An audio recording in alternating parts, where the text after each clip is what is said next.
Oh, sorry.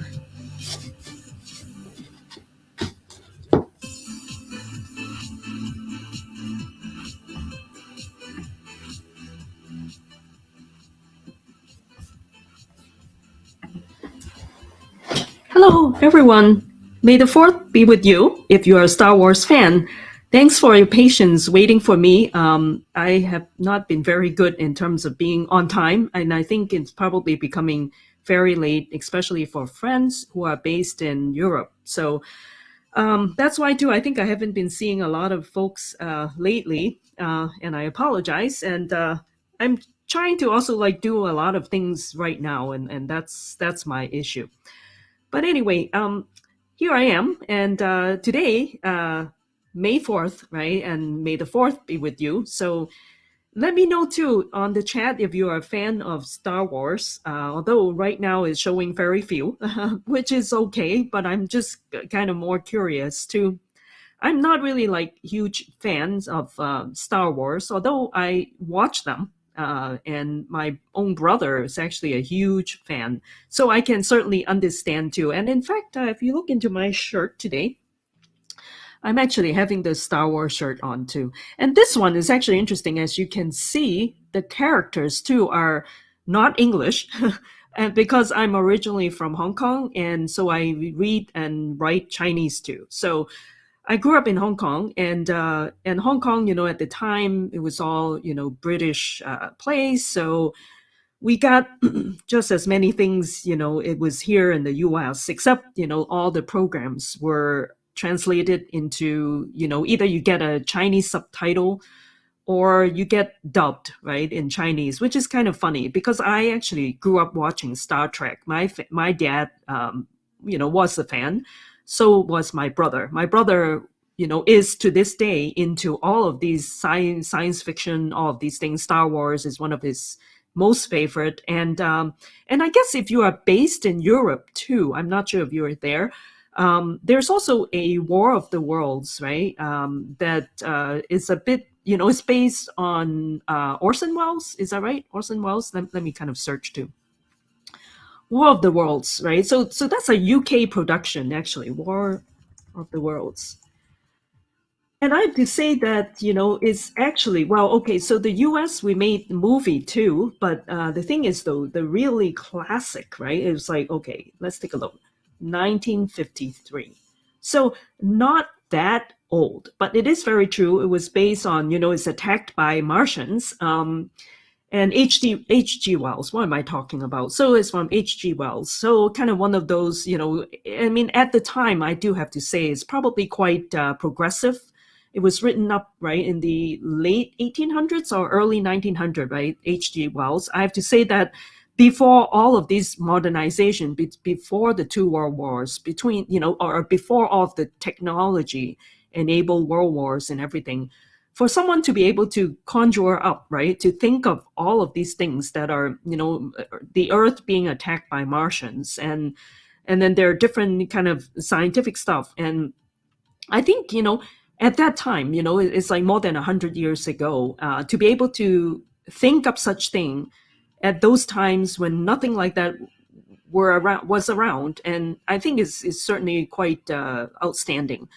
It's much like us today. I think if we have to think of 100 years from now, there's no way we can imagine right now. But I think there are folks who actually, a lot of them are in the creative industry, movies, book writers and authors and all that, and they think of those things. I think it's really amazing to be able to think of that. But anyway, what I'm trying to say is that for me too, I actually, it's funny. I grew up, right, and then my brother, who actually is a big fan of all of these scientific, kind of science fiction, he actually was, into Orson Welles. Okay, here we go. So my brother was actually very much into this particular production. And so Orson Welles was War of the Worlds radio play. I don't know if my brother listened to that at that time, but the thing is too, that's why I don't think I'm completely off. Orson Welles, so he was the one, he produced the radio show. But then also in the 70s, there was a War of the Worlds, kind of like a musical at those times. I have to say that the music is actually quite superb, by this one guy. Let me see, War of the Worlds. Was it like, what is his name? Oh my gosh, I cannot remember. Was it like in 1990? No, actually, no. My brother. So okay. So if I tell you, you know my age. But anyway, it was maybe like the 80s. Let me see. War of the Worlds. Let me see. Series. No, the it's actually the musical. I should actually search for musical. But that musical, I do have to say that if you have a chance to watch, if you haven't watched it, Jeff Wayne's, that's right, the Jeff Wayne's musical version of that, and I have to say that it's actually here we go. So okay, so this is the one. In fact, yeah, okay, so it's kind of interesting, right? And all the illustration, I mean, some of the things too are kind of old, but I have to say that the music is really really nice, and actually the musical version, right? I wanted to kind of go to this one website, maybe like progressive. Well, they kind of genre is like progressive rock. It is very true. It is a bit of a modern, not like the old times that movie, but and I believe that the release, right? It was in London, 1978. That's right. So then that time I was kind of young, and my brother, he's actually I don't know where he found all these things, but he was playing the record to the big one, and I remember listening to it because he was like really really the music was good. And Nasilva, yeah, thank you so much for coming. I guess I have at least one viewer, so thank you. And the last movie was really bad with Tom Cruise. Yes, you know what? I watched that too. I didn't think was really bad, but certainly too, it was just movie, right? Kind of Hollywood style. So it wasn't that impressive, shall I say. And it was not bad. I mean, it captured my attention. But the thing is too, is that if I have to look at the musical version, right? I think it's on YouTube too, if I'm not mistaken. So like I said, right? I don't know if you're familiar with that, but I like the music a lot too. So War of the Worlds, War of the Worlds, and it's Jeff Wayne. Okay, so the full album, right? So his, right? All these, right? This one, if you get a chance to watch, there are a couple of pieces. I do have to say, I really, really like it too. And it's this guy is totally very talented, right? He composed the whole thing. The whole kind of set too was all the music was very good, is what I'm saying. So it's a bit kind of feels like symphonic in some sense, but it's also progressive rock. And then, it was produced back in 1978, right? Kind of 80s, kind of late 70s, 80s kind of time frame. I think it was very good. So if you have a chance, listen to it. And I have to tell you which one I love the best. So if you view all of the tracks, right? Forever Autumn, I really like that. Somehow it's just in my mind, right? I can recall when I listen to it, I can think of that scenery. It's a kind of a sad song, but it's actually really good. So anyway, I just thought I'd share with you. So the thing is too is that, well, there are plenty of science fiction thing, but without kind of like being drawn too much away from it, right? And so here I am, right? And Silva, if you are like coming here to kind of want to watch, me doing something useful, right, and not to waste your time. So let me kind of get back to business, right? So okay, so let me go back. Okay, so here I am, right? So in my title, I was for today, right? My description. What I'm hoping to do is actually. I've been kind of thinking about this for some time, but somehow I've never really kind of experiment into it. So I feel like this might be a good exercise. And I know too sometimes, right, I have friends from other, kind of friends from here, right, on my viewers. And Max was here too quite a few times. And I think he's feeling that he's pushing me, right? I don't know if Max is here today, but I think it's a good thing. He's trying to come up with some application we can work on. And I think that certainly is good. And that's the thing about me, because I like to use this as a way of me doing my work and showcasing, or kind of just sharing, not so much like showcasing, nothing to showcase, right? And the thing is too, it's a bit like unprepared too, I have to say.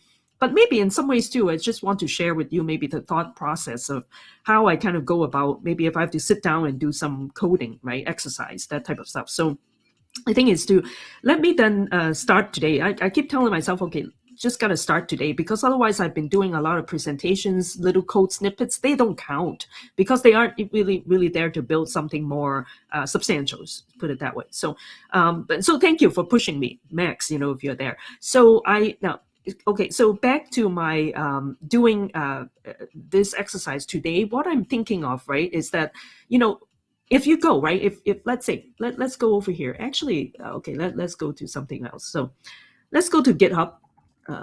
GitHub, there's actually a public, I think a set of public API in GitHub.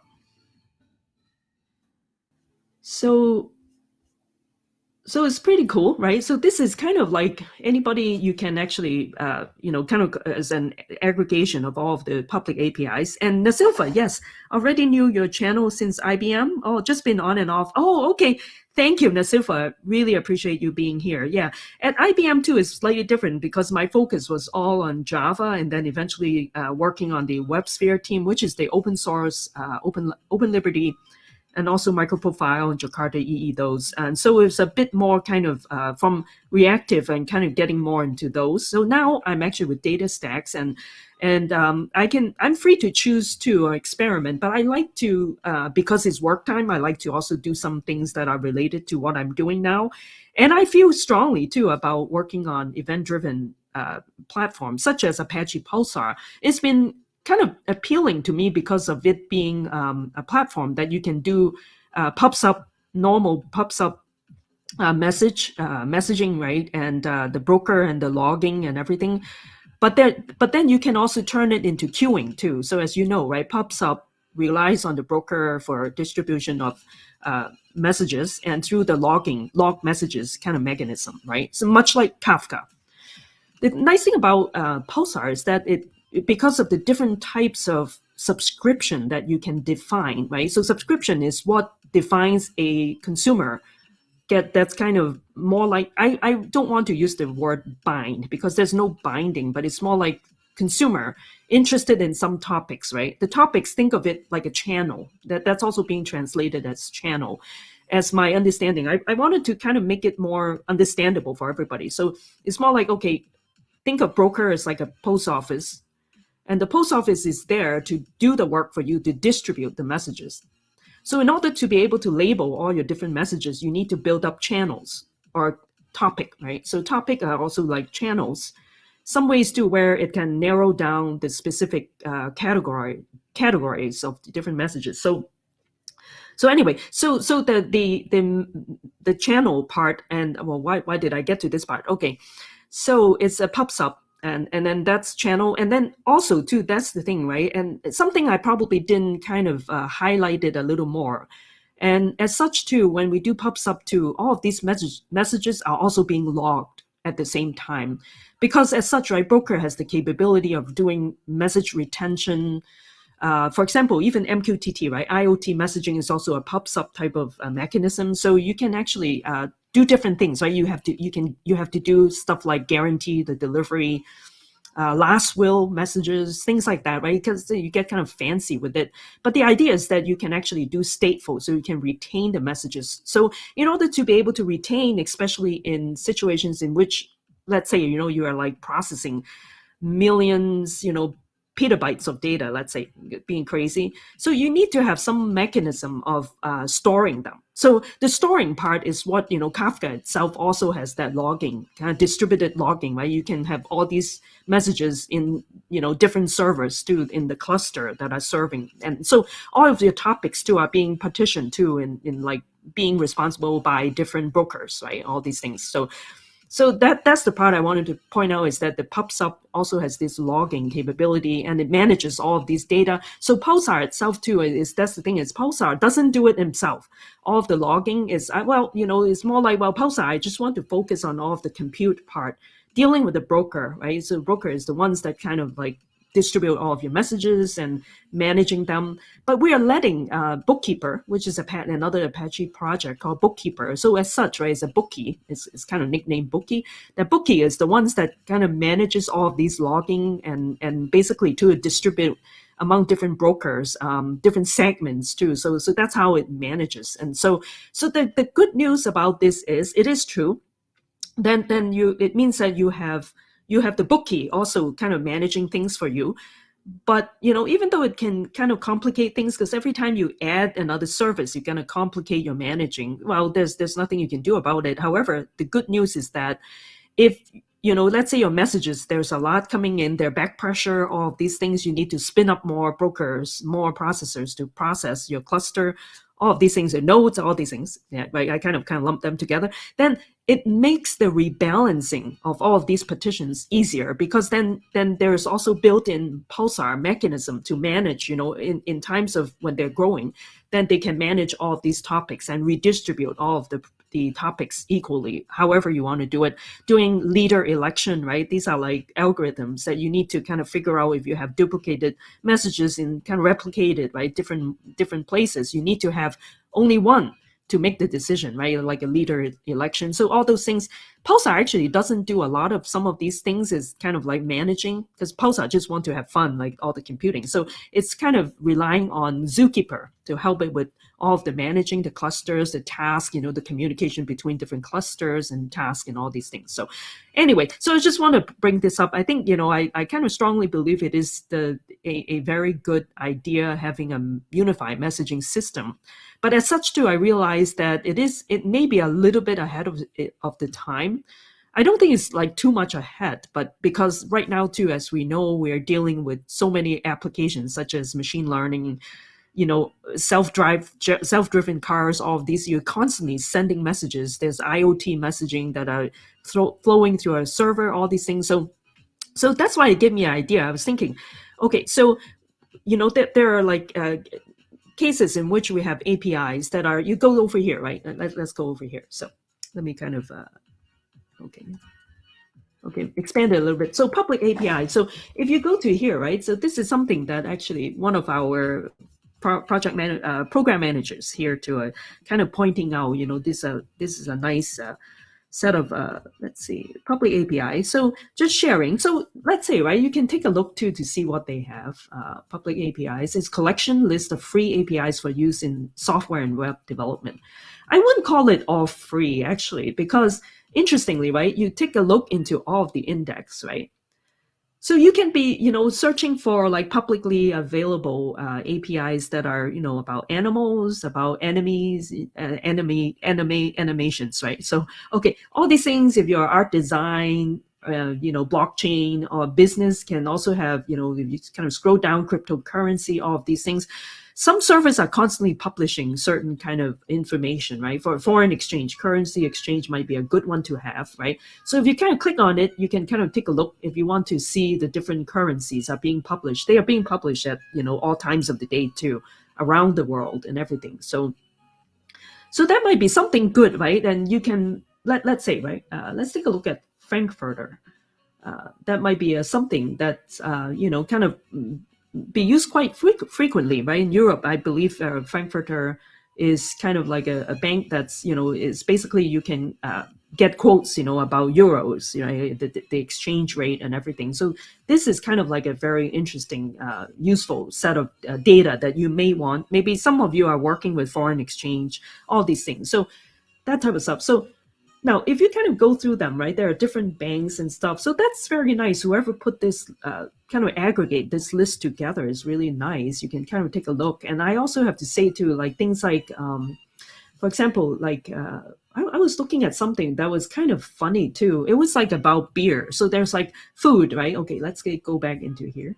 Let's go back into the index. Okay, sorry index. So you can actually go to food. And I was curious. I say, okay, food and drinks, what could there be interesting? So if you look at this coffee, right? I think I'm also a coffee drinker and open brewery. There we go. So actually you can also like query to open brewery, although I'm kind of thinking, right? It's a free data set.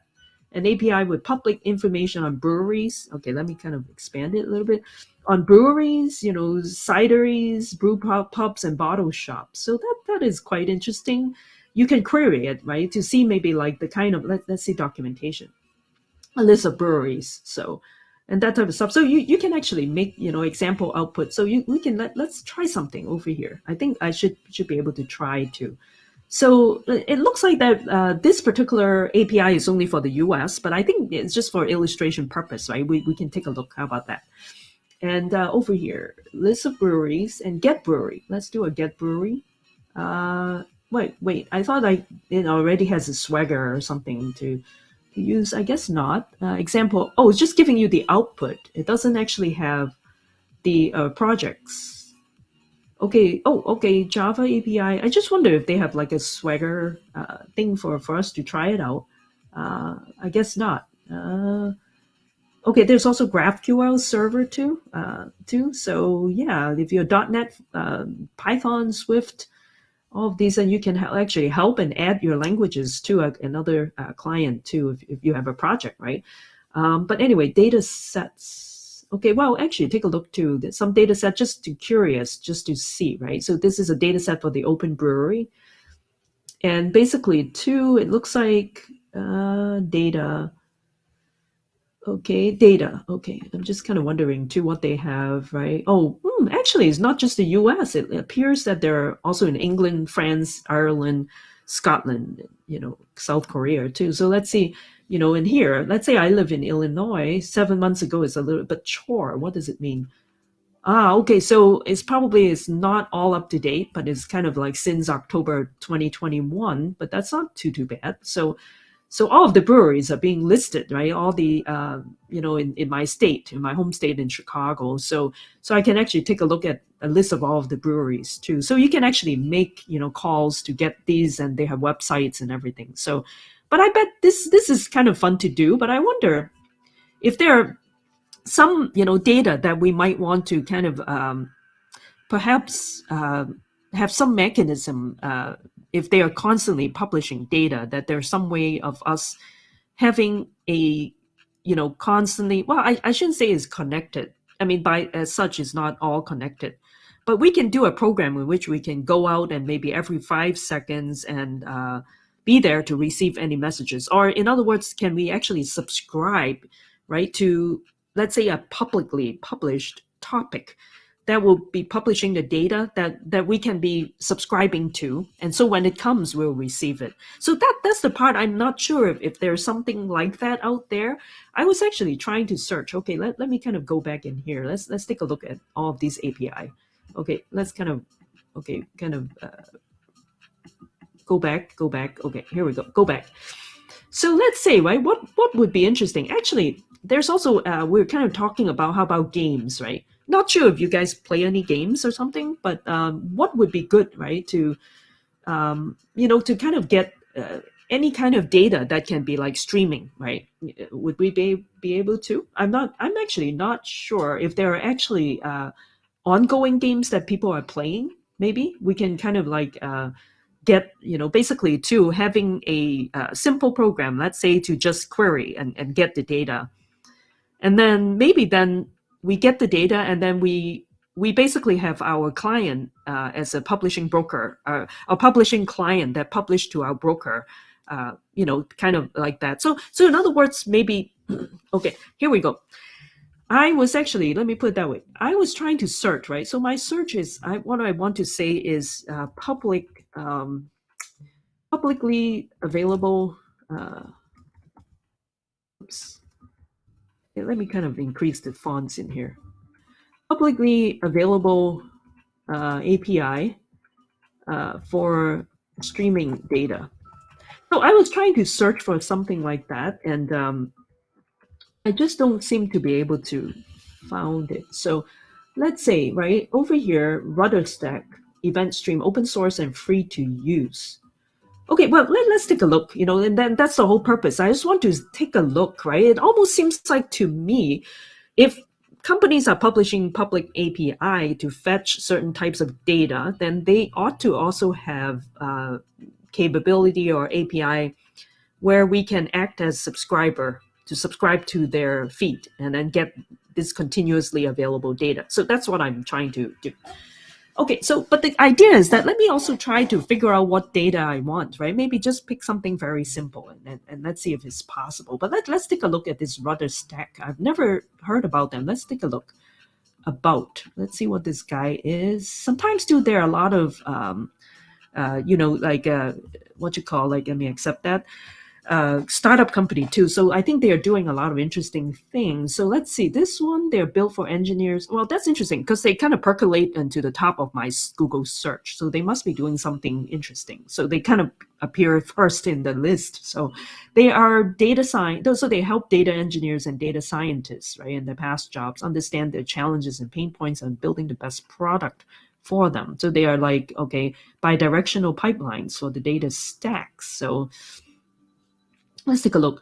So they should not be vendor locked, right? Okay, so that's good. It's open source, and I wonder what they use. Let me take a look. Privacy, security focused, built for engineers and data scientists, and customer obsessed. Okay, all right, then that's that. And then there are people who are working in here.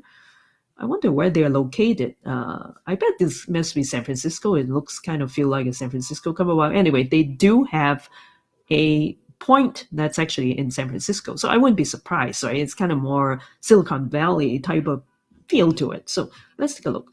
Contact us. Oh yeah, the contact us doesn't tell you where, but let's say, let's go back. Let's go back. About. Okay, it doesn't also tell you. Okay, well, the thing is too is that sometimes I wish people would tell, but sometimes too, they also have companies that are actually maybe based in Europe, but they are using a US-based address too. But anyway, I get a kind of, sometimes you can tell though, the feel is that it's probably a US-based company. Oh, view our open source positions.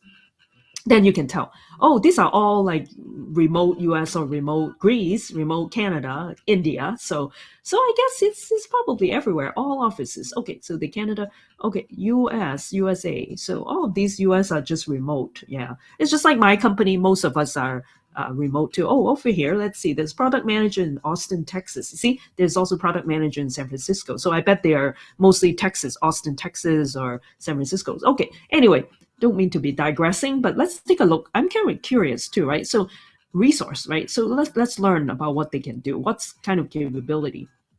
Customer data platform for developers. Okay, so we won't kind of take a look too much into that, but let's kind of like, let's say, get started. Architecture. Okay, so let's see what they do. So their standalone system, dependent only on a database, is Postgres, and its backend is written in Go with a rich UI written in React. And RudderStack's architecture consists of two major components, the control plane and data plane, as seen in the following diagram. So, okay, so control plane. So control plane is basically the web app and the config background. And then basically two is there's data plane, which is actually connected to the backend, which is the Postgres database in here, right? And then transformations of these things is basically all the data side, and the control side is compute. So fair enough. So the thing is, then they also have clients that are querying this, right? Querying the backend. But it's interesting too, then the control plane will basically is what the client draws from and then write to, I guess, the backend. And then basically backend will kind of, have more analytics that are from the backend that kind of get kind of sent over to the destinations, right? The data warehouse, the data lakes, and analytics marketing.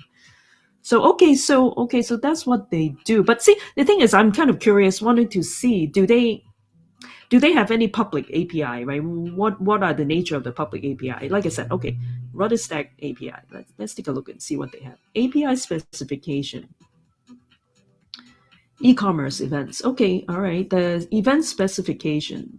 E-commerce events, video events. Okay. All right, let's take a look at these event specifications. So these are just API calls to the pages, to the screens, to identify, track, and group how it works. So when the user makes the API calls, the event data is sent to the backend. Rudderstack transforms this event data into a destination-specific format. Okay, the transform data is then forwarded to the required destination. So, okay, so it doesn't look to me like it is a kind of a pub sub type of thing, or at least not right away. So let's take a look. And e-commerce application lifecycle. Okay, all of these things, right? Data regulations. Well, let's see.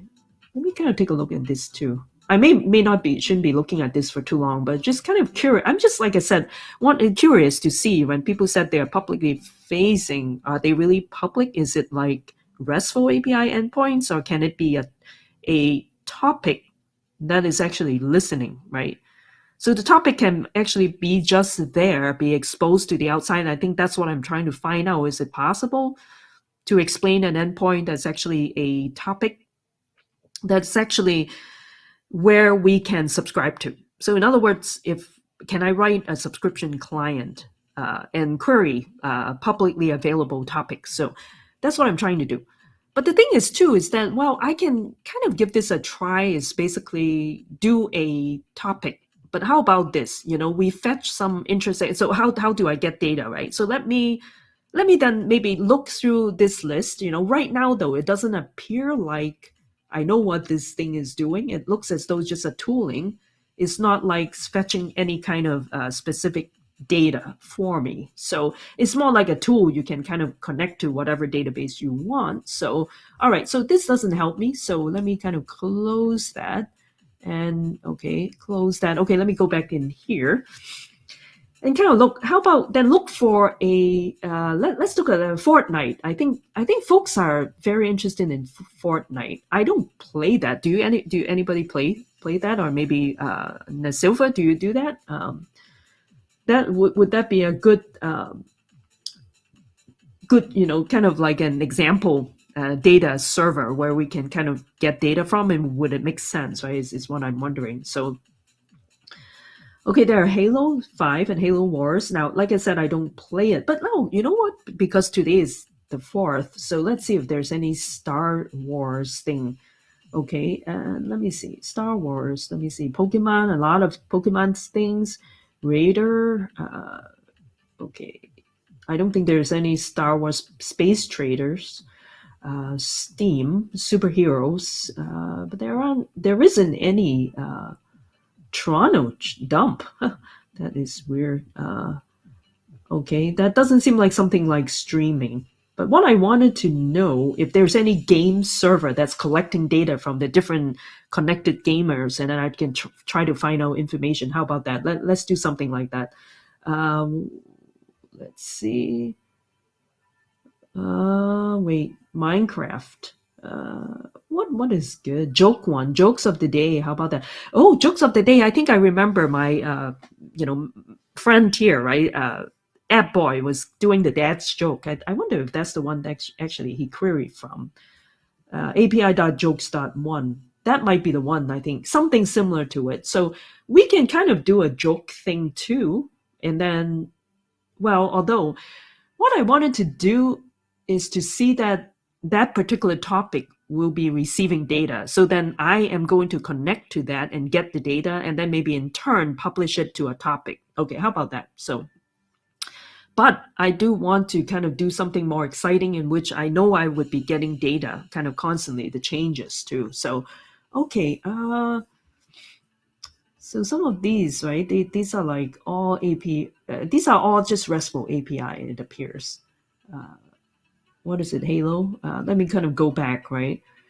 Geek jokes. Sometimes they're not exactly funny. So yeah, random fun facts. Fortnite. Like I said, maybe Fortnite, maybe? Fortnite, there's a server out there where people keep playing? Okay, let's kind of take a look.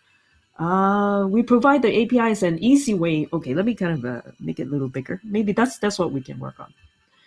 Fortnite Tracker API. We provide this API as an easy way for developers to get information from Fortnite. This is a great API for bots. Tools and research project. One request per 2 seconds. Okay, contact us for its increased limit. So that will be fine. We can kind of do a Fortnite request every 2 seconds, and then we do not offer any support or programming. Okay, that's fine. One API key per organization. We issue bans daily for abusers. Okay, we're not going to abuse it. This API is provided as is, and we reserve the right to ban you and blah, blah, blah. Okay, we're not going to be, we're just going to be law-abiding citizen. We won't abuse anything. So request will return remaining throttle left in the headers. Okay, the request will return. Oh, okay. So maybe some ways too in the header, how many throttle. So I wonder if it's kind of like per day. Maybe this header must be like, when's the time limit? Or let's say I'm getting back a response. So it's basically coming back. Is it like with a remaining throttle left for maybe the next hour or something like that. I guess we'll find out. This is a free API. We do not change. Okay, blah, blah, blah. Good. To make use of it, we do require you to use an API key. So use the API key. You need to pass it along as a header with your request. Okay, fair enough. We can do that. Get Fortnite BR player stats. So, okay. So this one, though, I will need to know who the players are. So that I do not know. Platforms are KBM, Gamepad, Touch. I'm not familiar, but let's see, match history. And but this I also need to know the account ID. And then get current Fortnite store. Okay, get the store and then active challenges. Is self-documenting. Okay, hit those endpoints. It's self-documenting. Okay, you know what? Let's do this one thing. Let's try to like query and see what we get back. How about that? Let me see. Not get the app. I think I'll have to do something like. Okay, so these are like the different types of games that we can query stats off of. There must be their site must be like ongoing, having games going on, people kind of doing live games, right? So okay, me. Okay, what is me? Let me take a look. Okay, it's just getting the apps. But what I wanted to do is to programmatically coming in, looking for player. Okay, earnings leaderboard. So there might be something, a stats is what I'm kind of expecting, right? Some kind of thing, if it keeps changing, we can kind of print out the earnings. Maybe let something like, the player, what's the rank, or maybe only we getting the top 3 ranks and then print out their earnings, things like that, right? Maybe we can do something like this. This is like the top online top earners, like the top 5, like that. So and the streak, right? Win streak and all of these things. Now, the thing is, I don't play, so I just have to kind of pretend that I am interested in this stats. Okay, longest win streaks. Okay, all right. So that might be okay, right? Skip. What is this? I don't want that. And okay, so there's a power ranking home. Okay, let me kind of like okay. All of these things, creative challenges, item shop, play. Let's see what the play buttons will get us to. Fortnite hosted by our partner, third-party operators. Oh, okay. So basically, we could go in and play, essentially. What would be good, right? I don't play, so I don't know which one. Or I don't play these games. So, okay. So I'm not going to worry about this. These are just custom events. Power rankings. I think that's what we're looking at, right? Power rankings, let's say in the US. How about that? Or, no, we don't have to. Let's just say it can be like...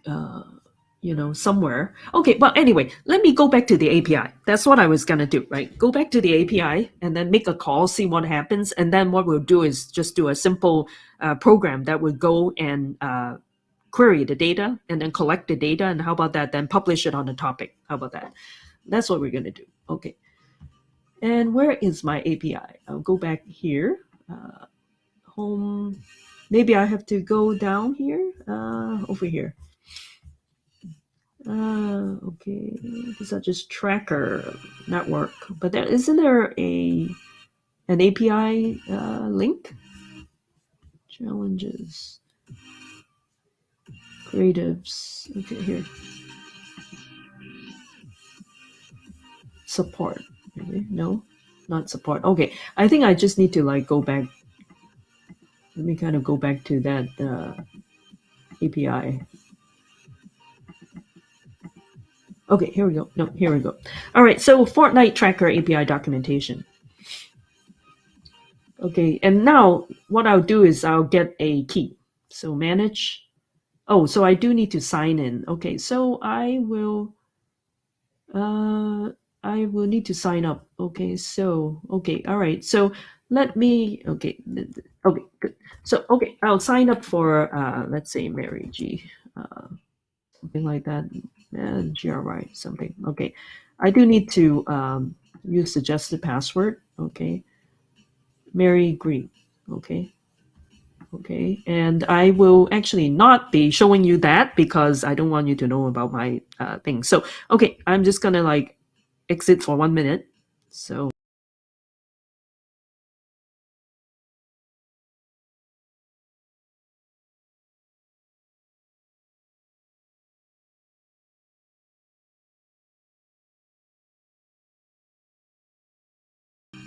all right. I'm back. Sorry. Okay, here we go. So now I actually have signed in. That's my handle, Mary GRY, right? And then basically, two, this is my app. Let me kind of expand it. I've not created any apps, but I think, okay, documentation, getting started. Okay, how about that? Let's just, I don't think I would need an app right for now, but getting started. Tracker Network offers the same battle tested APIs that we use for our own sites to third party developers, whether you're looking to build your own app, website, Discord, bot, and all these things. Okay, as easy as possible, and then create an app. Oh, so I do need to create an app. Okay, let's see what happens. General information, avatar. Okay, all right, I'll choose something.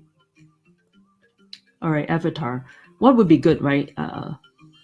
Actually, I have some kind of thing too. Let me see what I could do. I think this is good. Okay, let's do something like that. It's goofy. Okay, sounds good. It's my thing. Okay, app name. Okay, let's say how about like test test one. It's kind of like very dumb. All right, so I'll use that. So let's see what is going on. I do not want this. Let me close that. Ugh. Anyway, okay, so let's name it like test one, and then describing the first app for testing. Okay, purpose, not commercial, student research. How about that, right? And well, kind of hobby another. Let's do it like that. Contact email. Okay, all right. I will. Okay, it does actually require me that. So okay, here we go. I'm just gonna be covering this for a sec. So bear with me. Actually, I should use like better thing to kind of not showing this. So let me let me kind of like remove this. Okay, here we go. Actually, let me kind of like get it out of the way, and then let me kind of just do it here, and then I'll put it back shortly. Okay, because I don't want you to look into my email. So okay, okay, and where can we find your app or website? Okay, all right. So I won't have an URL for now, and then I'll just create the app. Right. Let me see. To combat abuse, we require you to link a valid third-party account to your profile. To link at least one from the list: Twitch, Twitter, YouTube. Okay, all right. I will link it then, but I don't know where to link it. Let me see.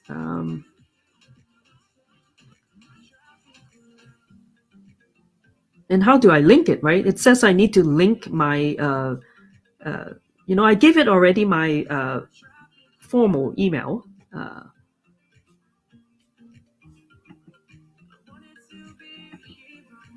I don't have a website. Okay, well, anyway.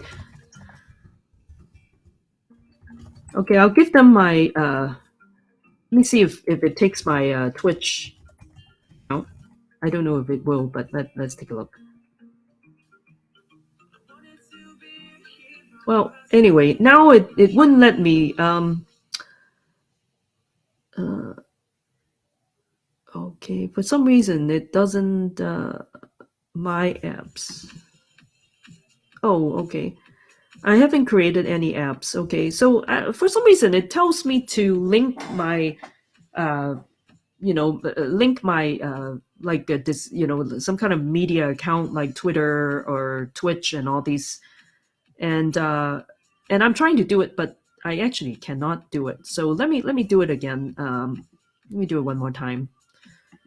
Let me see if it works this time. My app name, test one, and so first app for testing.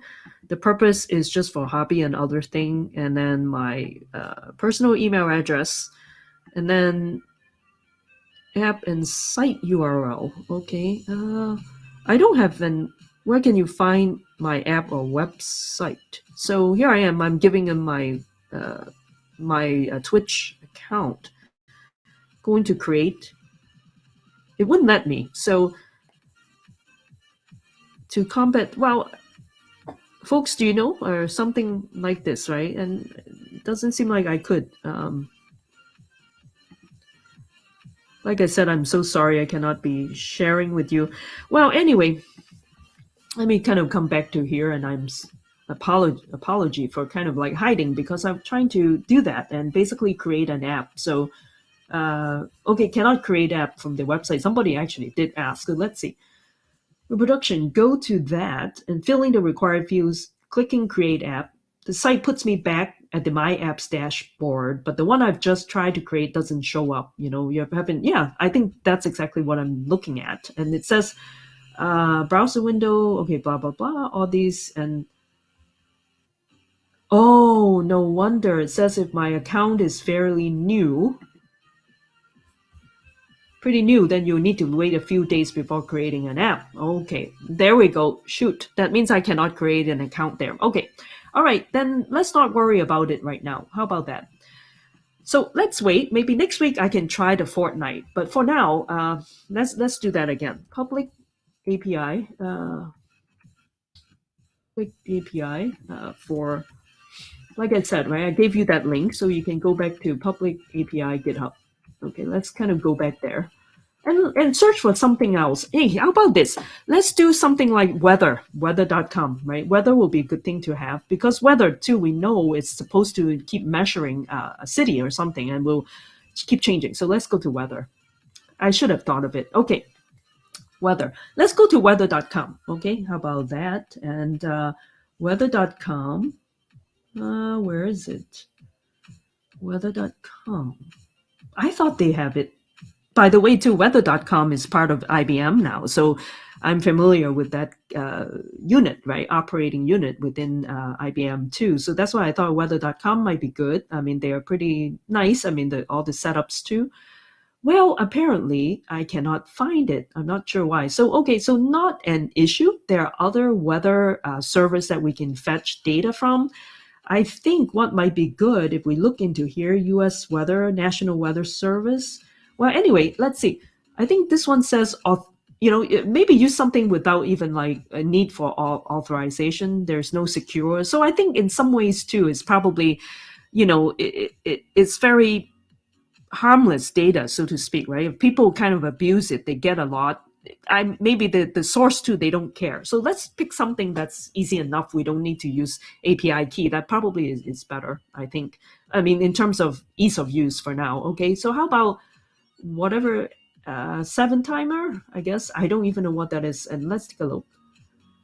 I mean, the thing is, though, if it's kind of a little too old, then it might be kind of hard to use. So this kind of look a bit old. I'm sorry, but let's look for something a little more up to date, right, so to speak. Okay, let's see which one. Okay, the ones Hong Kong Observatory. HTTPS and CORS doesn't have CORS unknown or something. So maybe something like Meta Weather. How about that?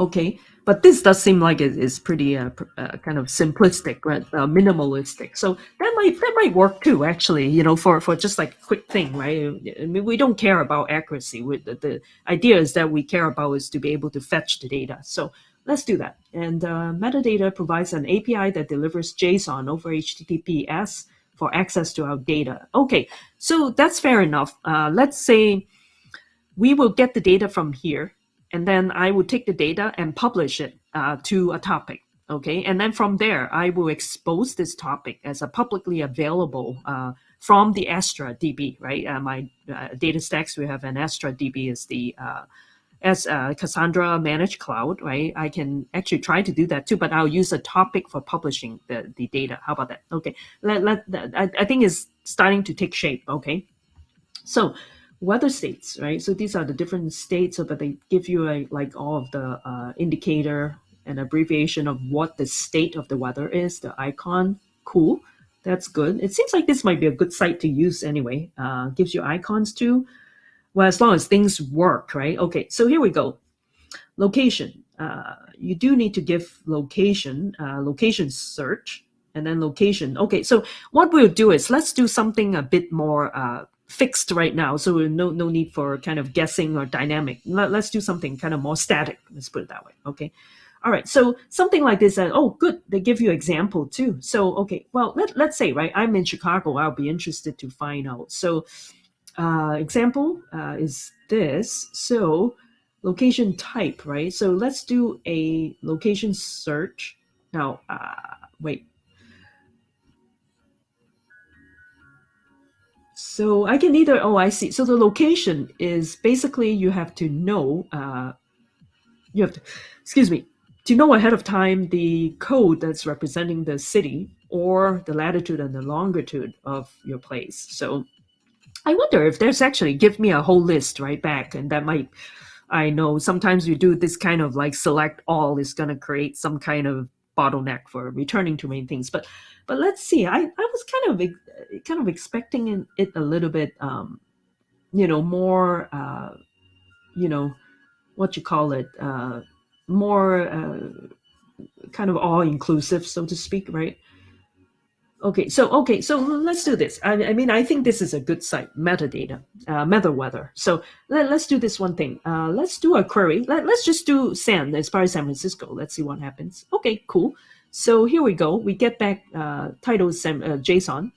Title San Francisco is the city, and the WOE ID appear to be some kind of weather kind of identification.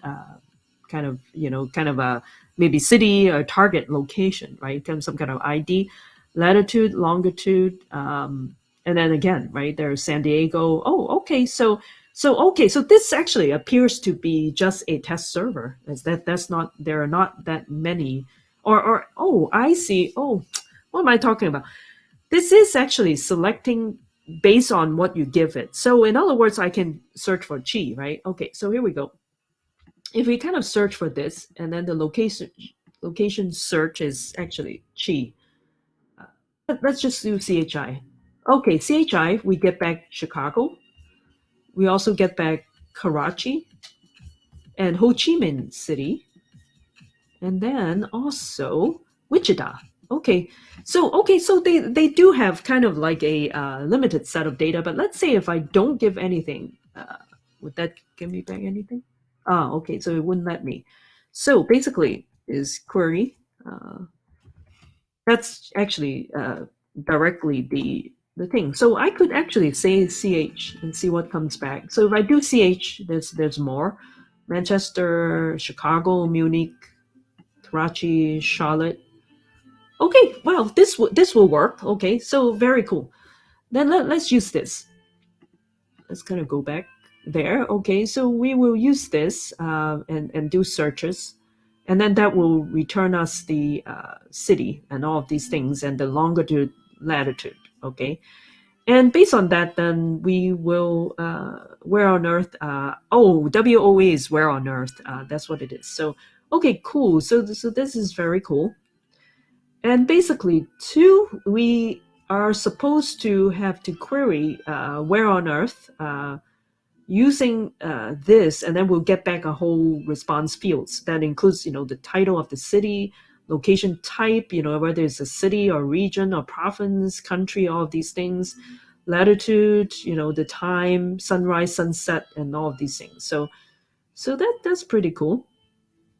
We can actually get the weather state name, right? The wind speed, wind direction. So we certainly are going to get back more than what we need for now. So location for the day, right? So we can actually give a certain day. So let's try this. API location, we try San Francisco on 2013, April 30th, right? So that's what we get. Okay, so we will get a lot, right? So it's probably doing something. It looks as though if we look into the date thing, will be like over here, right? 446, 346, 246. Okay. So it does it every hour. It looks like starting from midnight at 46 minute, 146, 2. I bet we get about 24 records in here, up to, 21, 20, 20, 2054. We see it, 2254. And then probably like, oh, it's actually more than that. And oh, that's not ordered too. So well, which is okay, which is all okay. These are all data from April 30th is what it is. So okay, that's cool. Okay, very good. So I think then maybe we can start working with this set of data. I think it seems like it's simple enough. We should be able to do it. So let's then kind of go, and now we have our APIs ready. We know that we can actually query and get our where on earth ID. And let's say for, what we can do is basically, right, ideally, if we can actually even build a front end that would just pass in your location, and then we'll perform the query on behalf of the query that comes in, right? And then we'll return essentially the WOE ID. And then from there, we can, let's say, query the weather of the day or something. So okay, so let's do this one thing. Let's kind of try it out again before we start. So this is 2013 0430, and so let's say, right, this is San Francisco, so we can do San Francisco 2022. I just want to see if they have up-to-date type of weather. Today is 04 already. I cannot believe. So it doesn't have it yet. I wonder if it's 03. So I guess O3 doesn't have it too. O1. Oh, okay. So I see. So okay. So maybe the data that it has is pretty much kind of a staticky type of data, but just for testing purpose. But let's take a look about, right. So it's an automated weather data aggregator that takes the weather predictions from various forecasters and calculates the most likely outcome. The thinking is that combined knowledge of the forecasters will produce a better prediction. Okay, and then this guy explained the story behind. Okay, is in the UK, and okay, and then he went on to build a front end and have since collected nearly 1 billion forecast and observation data points as of early 2017. This is the second version of the site, revamped using more robust tech. Colovan, whatever was built in that, it's actually using Python, Django, Beautiful Soup. I don't know. These are probably more of the Django. I think it's a PHP, right, or type of Python type of thing. So okay, so he is just looks. It looks as though, okay, let's see languages. Okay, different languages and map. Oh, okay. So he has built this. That's pretty cool. And API. All right, but the thing is that it's not like it doesn't have the most up to date data. So it depends on if he's actually updating the data too. So let's take a look. Okay, so if I just do metaweather.com, so he does have today's weather. Um, I wonder though, if I do something like today, what will happen? Oh, okay. Oh, okay. So, well, it's actually, it works too. I think I just have to kind of understand, right? So here I am trying to query, let's say getting May data. It will be 2022 /5. That's what it is. So What is the one? Oh, these are like he's doing a lot of predictions too. I think that's what it is. So 31. Okay, so he doesn't have the prediction for 31. But let's say today is the 4th. And that's what I was trying to query. But somehow I think the string that I was using, I think I know why. I was like padding the May, so 05 and then 04. So it doesn't come back, but it basically doesn't use it. So because the example he gave was, let's say, 4:30, right? Okay, so 4:30 has it. So I thought I could do 04:30 or something. Oh, actually, that works. But let's say if I do 04, 02, would it work? Oh, it does work. So just now, what was I doing? I was doing something like 0503. That's yesterday, okay? So if it's like today is 0504, okay, so it has it too. So at what point does it not support? That's where I'm like confused. So, oh, okay, so it does have it now. So what did I do? Okay, let me go back to my history maybe. What was I doing? I was doing something like,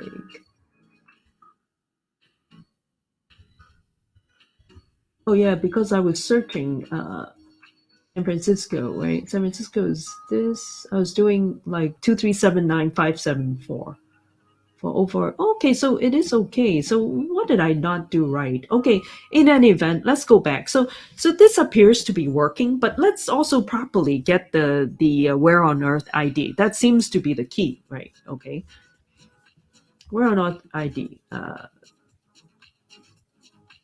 Where on earth ID? Actually, I need to find out where I am. So let's do a query. This is San Francisco. So if I do query of Chicago, okay, cool. So 2379574 is my where on earth ID. So, all right, let me kind of copy this guy down, right? Or let me kind of do this so I have the whole thing, right? Okay, and let me kind of use a sticky to kind of do that. Sticky. Stickies. All right. Oh, I have some sticky over here. It opens up. Where did it open at? Stickies. Okay, here we go. New note. Okay, let me do this one thing. Let me bring it over now. So this is my sticky. I'll just kind of copy it over here. Oh, it's all in white. Let me change the font color.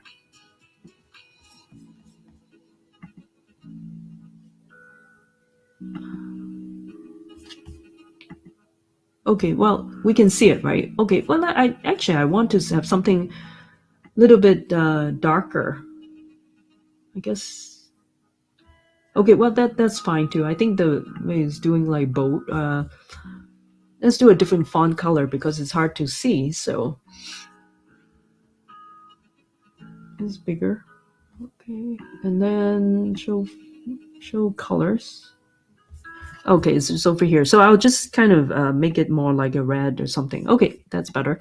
Oops, but then I lost it. Let me get back. Okay, here we go. So I'll put it over here and let me see. Where am I? Okay, I'm still here. Okay, so you can see that my sticky note, I have all the Chicago information. So, okay, so now that's good. So like with that, right? So let's then, with this, then we should be able to say where on earth ID, and then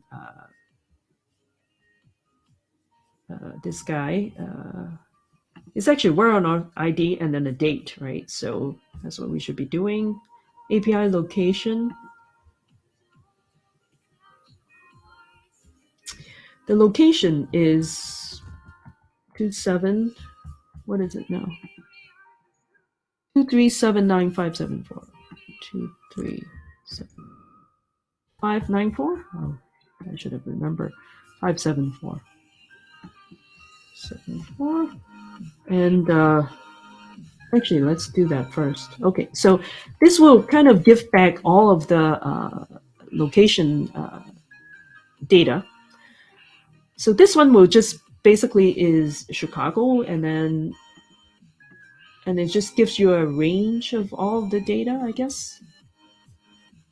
Okay, so this is just a JSON that we're getting back, right? So, and what is it to use JSON to beautify it, right? Is what we're trying to see. But it doesn't matter. But as long as we have the data back, is what is useful. So okay, so here we go. So if we can kind of do this, and then maybe every hour the weather change, we can publish the data onto the topic. The topic will we can call it like Chicago weather. Maybe make it simpler, so then we only publish the weather at that time. How about that? So then every hour we fetch the temperature and then we just publish that.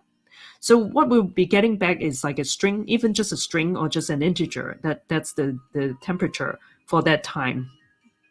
Maybe that's what we can do, or maybe like not just the temperature, but the time of that temperature. But we know that we kind of pre-qualify this call to say is at Chicago weather, right? So that's what we're going to do. So that's what we're going to do, and kind of go back in here. And but the response field too, essentially, is this guy, right? And so how do we know, right? That's the thing too. We get back the data.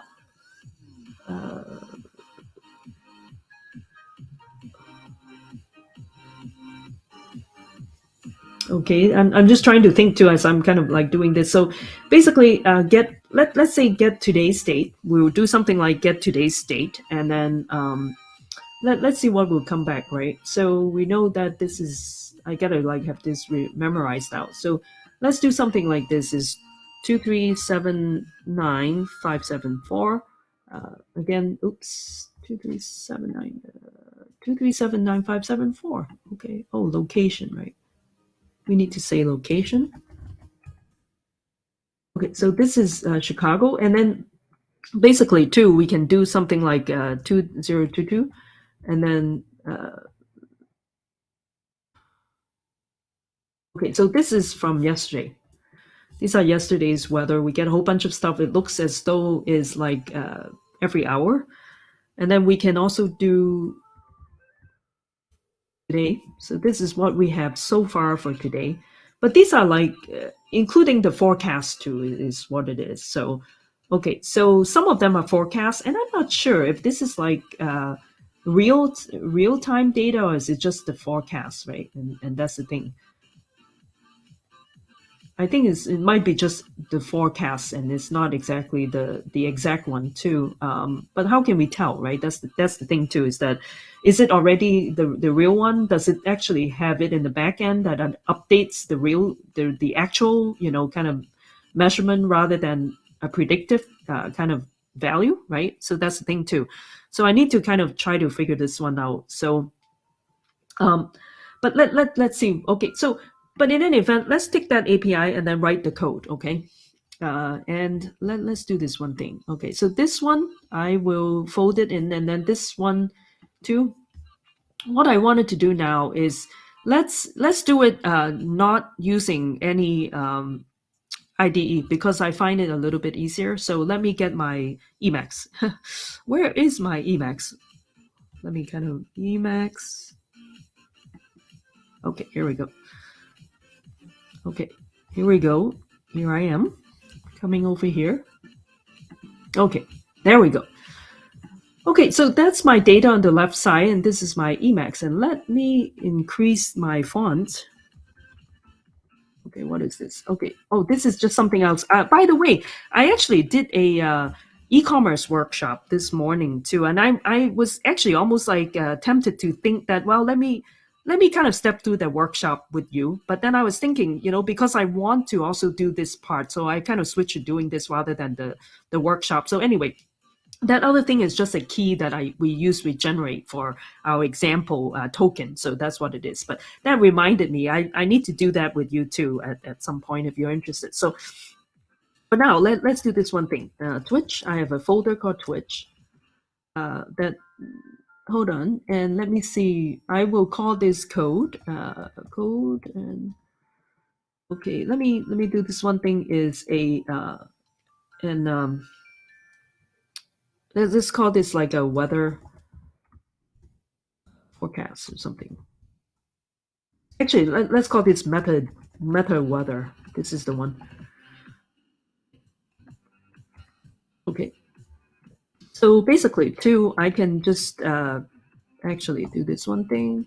Okay, so this is my directory over there, right? And in my code directory, and I wanted to create a folder. Although let me do it on the command line in this particular case. Let me bring over my shell, my favorite bash. Let me bring this over. Okay, here we go. I like to also sometimes I look at the date where I am. So let me do this one thing. I go to Twitch. Let me also make this a little bigger, not like too small. I hope it is big enough. I guess. All right. I guess you can see it, and let me kind of make sure I'm not missing anybody's conversation. Not sure if you're still here in that sofa, but thank you. And maybe I'm too slow, but anyway. So okay, here we go. I called it my Twitch code. I call this meta weather. This is my project in here now. So okay, here we go. Then I can go back over here, and basically, so meta weather, and then I'll call this. How about if I call this like a client, right? My get data kind of client thing. Okay, so let's just experiment with it at this point. Make it a little bigger. So what I can do is that I want to develop a some code, and maybe let's use Spring Boot. How about that? Or actually, I can also use Open Liberty too. If you remember, right? We can also use Open Liberty to do that. And so basically, an Open Liberty is basically or microprofile that actually will have a RESTful call over to this particular endpoint and fetch the data, and that's what we can do. And oh, yeah, Nasilva, you're listening. Oh, okay, I see. Oh, okay. Yeah, yeah, thank you. Thank you. Wow, you must be like in yeah, are you in where are you? Yeah, where are you located? Anyway, but that's very nice of you. So maybe around I'm kind of trying to guess, are you in Latin America? Maybe, right? So maybe oh no, maybe not. I'm just trying to think if you children going to bed about 8 o'clock, so you are like about 4 hours ahead. Yeah, maybe you are in somewhere in or maybe you're in Europe, right? And Europe, basically, like maybe Western Europe. So anyway, I just like to guess where people are. Okay, so thank you for being so kind to me. But anyway, and here I am, right? I'm thinking that can I actually write some code, right? That actually is query this API. So what I can do is a public static void main. Let me do that, right? And then we can kind of like go back to yeah. Oh, you're in Portugal. Yeah, thank you. Thank you. Oh, did you come to my talk to yesterday? I did a talk on Pulsar. Yeah, that's right. Yes, yes, yes. I am coming to Portugal in June for J Nation. So that's very nice. Thank you so much. Yeah, yeah. June. Yeah, that's right. Very good. Very good. Thank you. Thank you. Are you one of the organizers of J Nation? Is that what it is too? So I have this. I do J Nation. Yes, yes, I will be there. Yeah, that's right. J Nation. I think appears to be a very good conference too. But yesterday I spoke at. Yeah. Oh, thank you. Yeah, I exactly. So yesterday I spoke at a on YouTube for one of your online presentation for this company. I think they run this. Kind of like a webcast every month, and it's called X Geeks, right? And I kind of got invited because of Otavio, right? And X Geeks. So that was yesterday. So I just posted that X Geeks was where I spoke at on YouTube. If you search for them, then I think the recording is up. They told me that it might take some time for them to properly upload or organize all of their recordings too. But otherwise, too, I did it on YouTube, on their YouTube channel. But okay, so but for me too, I just wanted to kind of for fun, right? If I'm like Oh, you follow J Nation every year. Okay, very cool. Okay, but anyway, yesterday I spoke at the X Geeks, and then there was a webinar thing, and I talk about Pulsar too. And when I come to J Nation too, I hope to be able to show a bit more example too, because yesterday was more about lecture. It was just a 45-minute, 50-minute thing, so it's so much material. So I was able to show a little bit of the what you call it, the our data stacks Astra DB. So that's what I did. But like I said, sometimes too, there's just too much to share and then not enough time to do everything. I guess unless if I do a workshop. So okay. So anyway, so what I'm trying to do in here is that I can do a main and I can actually oh yeah, sure, please do, please do. And you look it up, and I can also search too. But if you look for X Geeks, you should be able to find, and that's a Portugal company. So in Portugal, company in Portugal. So okay, so here we are. What I want to try to do, right? Let me do this one thing, and let me go back to this one over here. Let me actually go back to this guy. And how did I kind of get into this? That's funny. Now I can't actually see my, is it F1 to get back to my, okay, here we go. I just wanted to go back. That's my data. So I wanted to go back, edit a file. This is my Chrome. How do I go back? My profile, history, back. Wait. Let me go back in here. Oh no, not that. Actually, that's the thing. Meta. Let me do over here. Let's go back to here. Okay. So that's what I want to do is the call that I want to make is something like this, right? Like I said, I'm just going to kind of scratch it out, so or kind of draft it out rather than something to, or actually it's this too. I think Meta API location. And then I know Chicago is 2379574, right? Okay. And then, okay. And then let's say, some kind of, that's location, and then also giving a year. Actually, this might be better. Okay. So that's how it is, right? So we want to be able to just do a very simple client that I write up and just to see what happens, right? So, okay, so in order to do that, how would I do it, right? So like I said, right now I'm like all from scratch, right? So not very good at this. I mean, I used to do this and now I cannot remember how I actually can do it. But of course too, I can actually, what I can do is doing some sort of a JSON, right? Way of, or kind of making a call, right? Okay, so the idea is that let's make the call, or high level wise, right? Make the call and then get back the result. It's basically a JSON, right?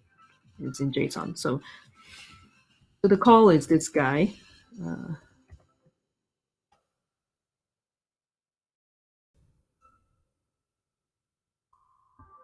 It's a JSON. Okay, so that's what I wanted to do. Okay, so here we go. I'm not, sometimes too, I just don't remember exactly. Shame on me, right? You would think I would know how to do it, but sometimes I do have to admit, right? When I'm not coding every day, that's sometimes too just kind of more like the structure. I can't remember how to do it. So let me do that. Open file, open tab. No, not this. New tab. Okay, let's do something like a Spring. Like I said, I can do Open Liberty too, but let's do it Spring. I'm assuming a lot more folks are more familiar with Spring. This probably makes sense. So doing a Spring REST API call, consuming a RESTful web service. That's what I want, right? And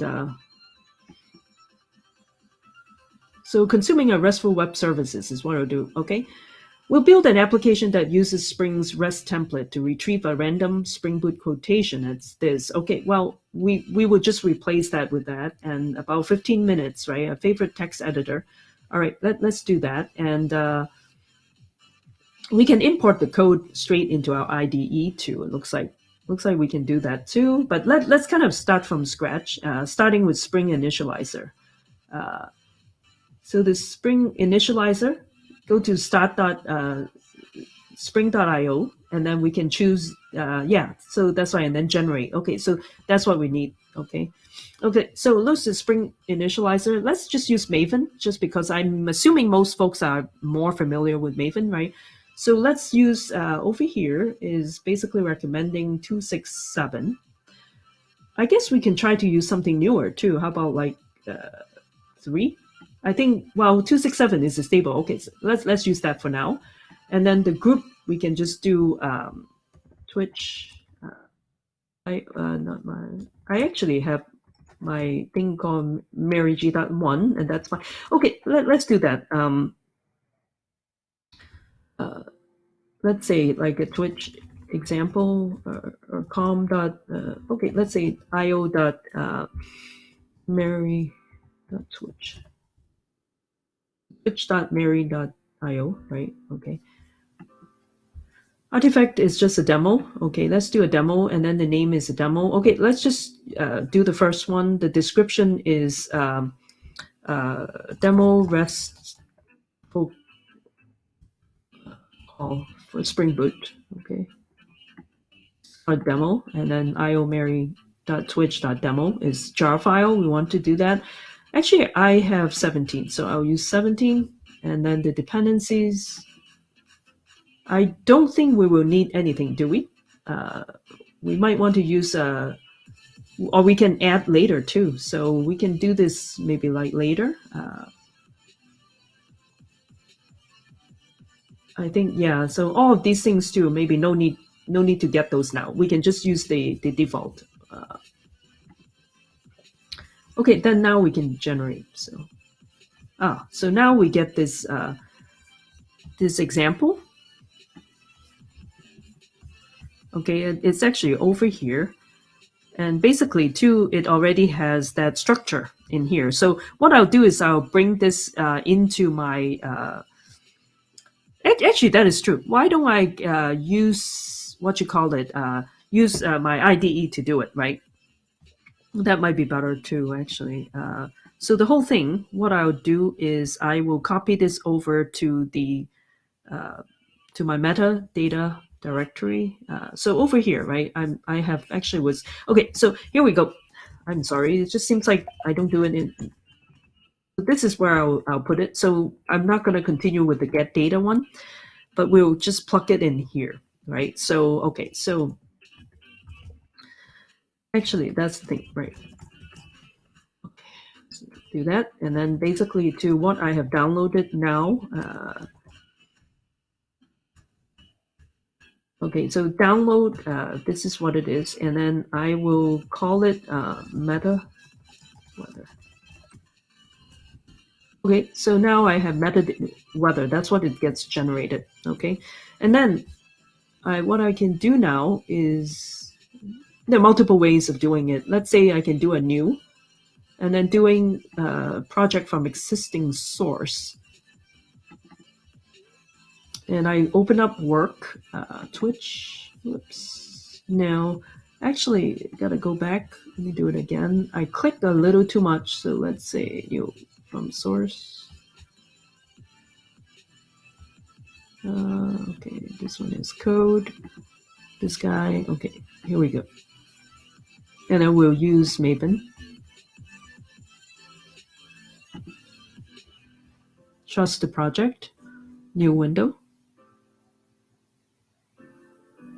Okay, here we go. So let me see if I could make it a little bigger now. Okay, let's do that. That's one thing actually. I still cannot figure out how I can increase the font size. So I realize it is very small, but I think that's okay. The editor area, I can play around with that. So as you can see, right, when we did using the generator, it generates this for us, which is very nice, right? Already included the Spring Framework boot and the test one too. So that's the thing. And then my Maven, we already have the Maven. This is a Maven command file, but we're going to be using this one. It already has the Maven, command file for us too. And then if you go into the source main, that's what gets generated, demos application. So there we are. What we'll do is I do need to kind of do some life cycle thing to kind of clean it, and then show project and files. I wanted to turn off all of these color too. I think if I do a compile, it doesn't know how to download it yet. Let me dependencies.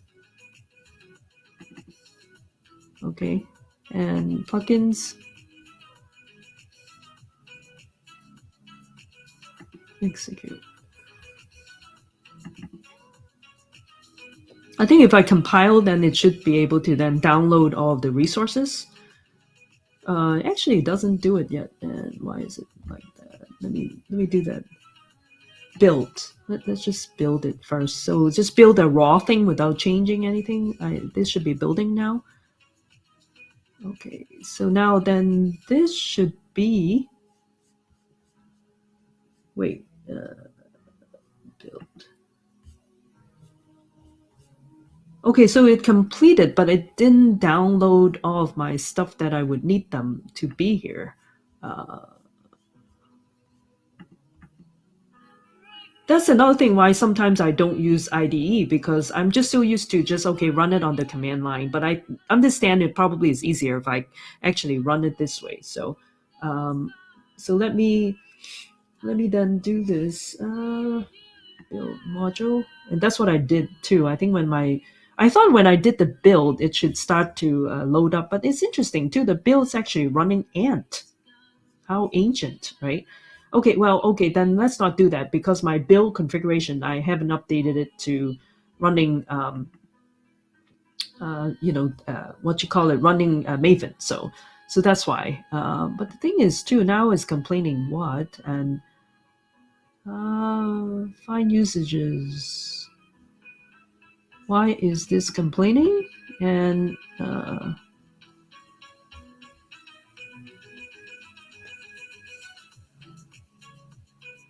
reload the project. Let me reload it.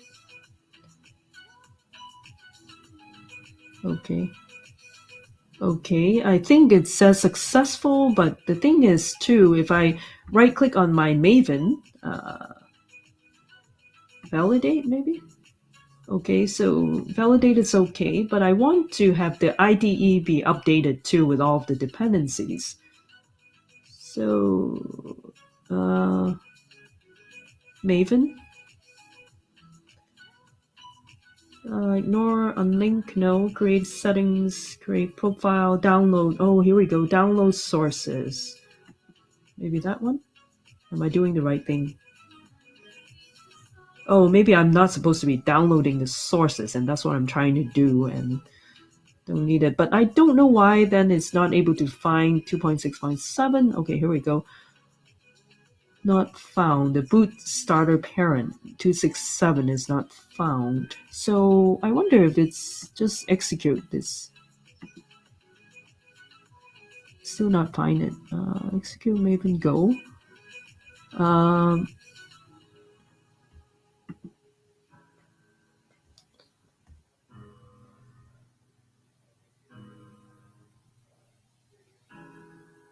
Update folders. There we go. Well, at least I believe that if I go over to my applications, I think it's still not very good in here.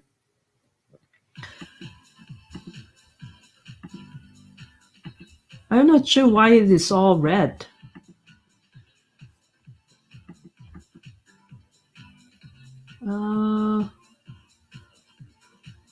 Rebuild?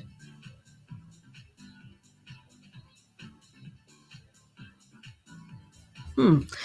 Well, anyway, oh, you already have a repository for Maven. Yes, actually, I do. I do have it too with the dependency. I'm sorry, I didn't see your comment earlier, Nasilva. I'm just kind of wondering too. Normally too, if I bring it in, it should already be building, and that's something that I seem not to be. I never could quite figure out how the IDE would work and then update my environment. I should have kind of done it, but I never really looked up the documentation. So it's just mostly if it works and I don't pay attention. And now all of a sudden I bring in a new project, I can't actually get this to update, right? To recognize it. Dependencies, maybe? All of the dependencies, is that right? Manage all the dependencies, all modules. Is it like, uh, oh, all of these things are like saying the not set, okay, default, not set. Okay, so I can set it to 2.6 over here. Okay, so if I set it,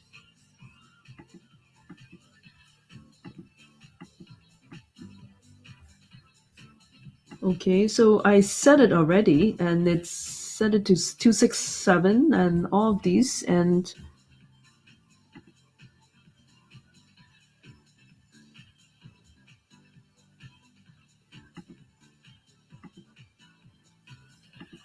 so these are just dependencies, but why is it like a Spring thing? Maybe I didn't set up my Spring correctly.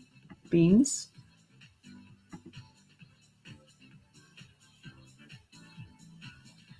Show modules. Okay. Okay, so these are just some of the Spring stuff. Maybe let me see the problems. Well, there's no problem. Run. Okay.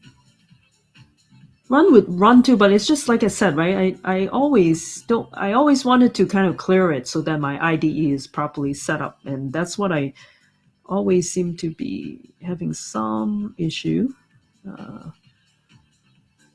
Analyze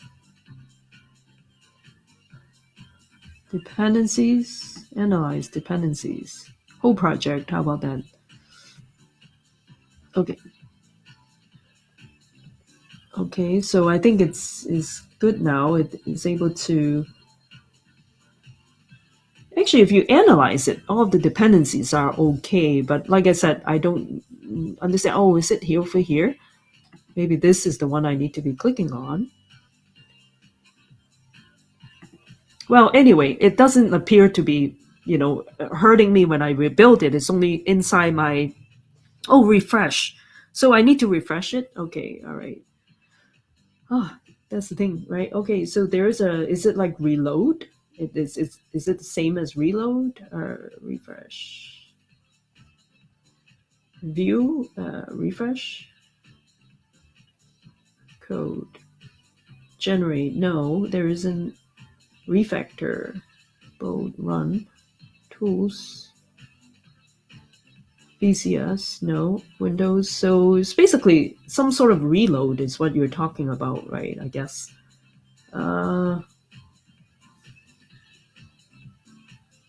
Restart. No, it's not restart, but do I want to do a view and then reload thing?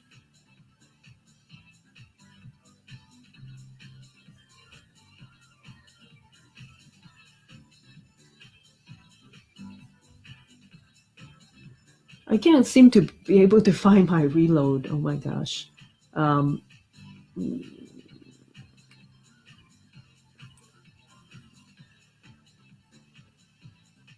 thought I was seeing something like reload earlier. Now I can't even see it.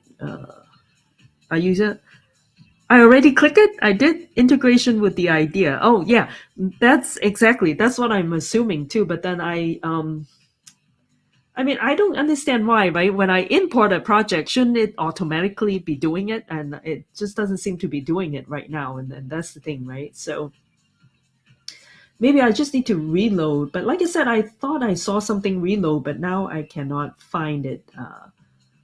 So I need to try to find it. Repair, invalidate cache. No, not that. Oh, reload all from this. Let me just do a reload then in that case. Okay, so the reload still doesn't work, and I'm not exactly sure why. So let's say highlight all problems, none. Okay.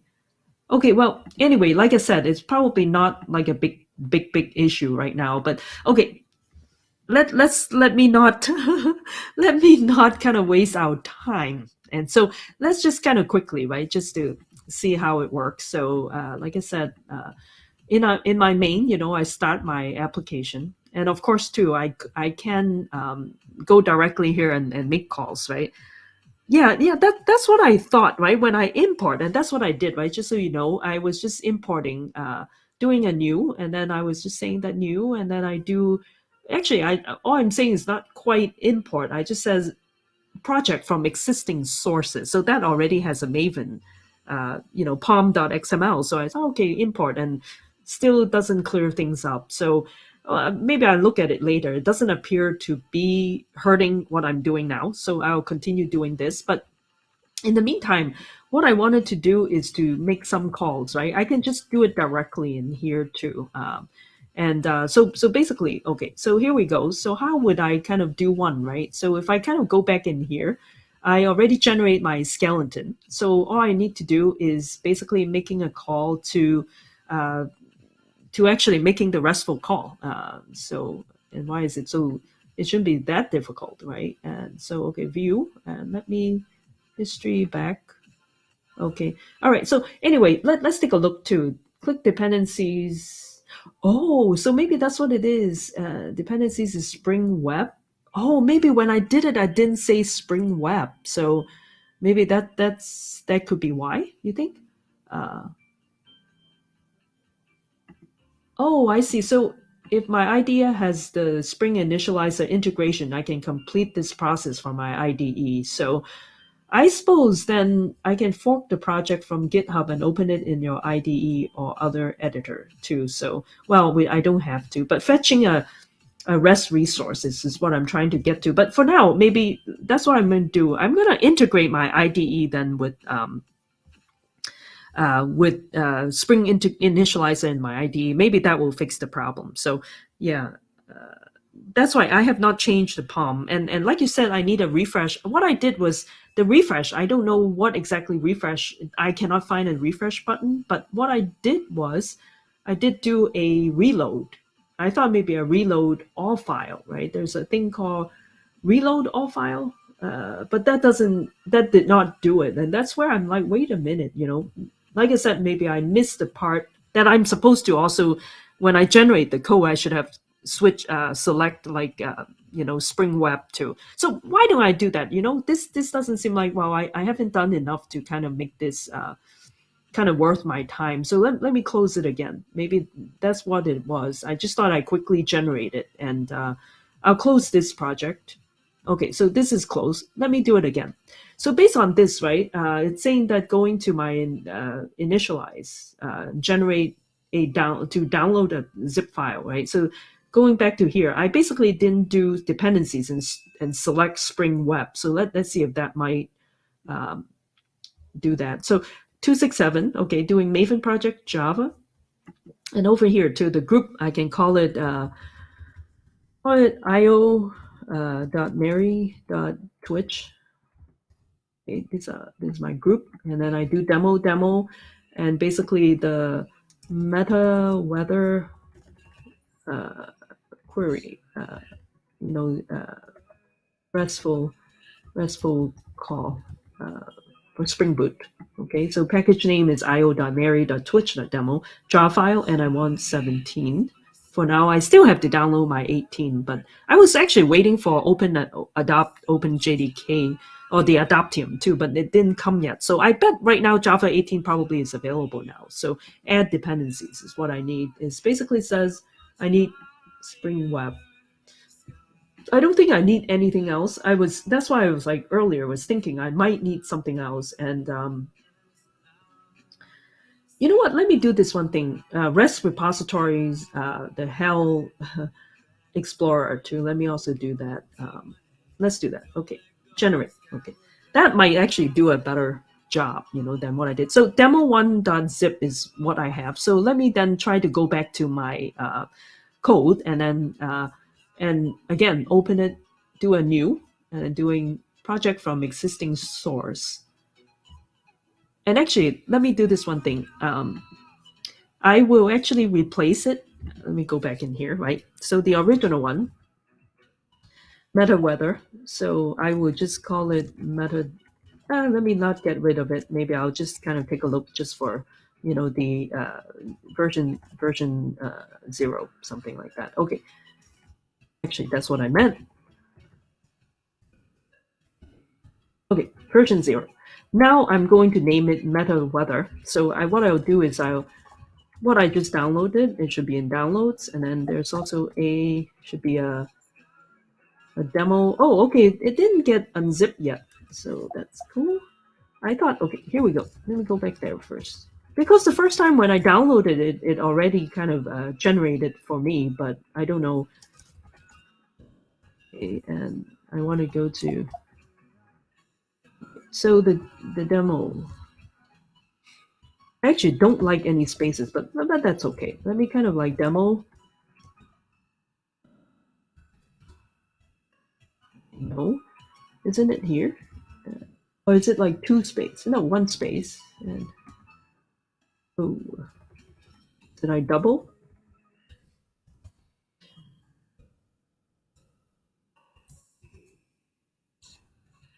Would that do it? Okay, there we go. Okay, so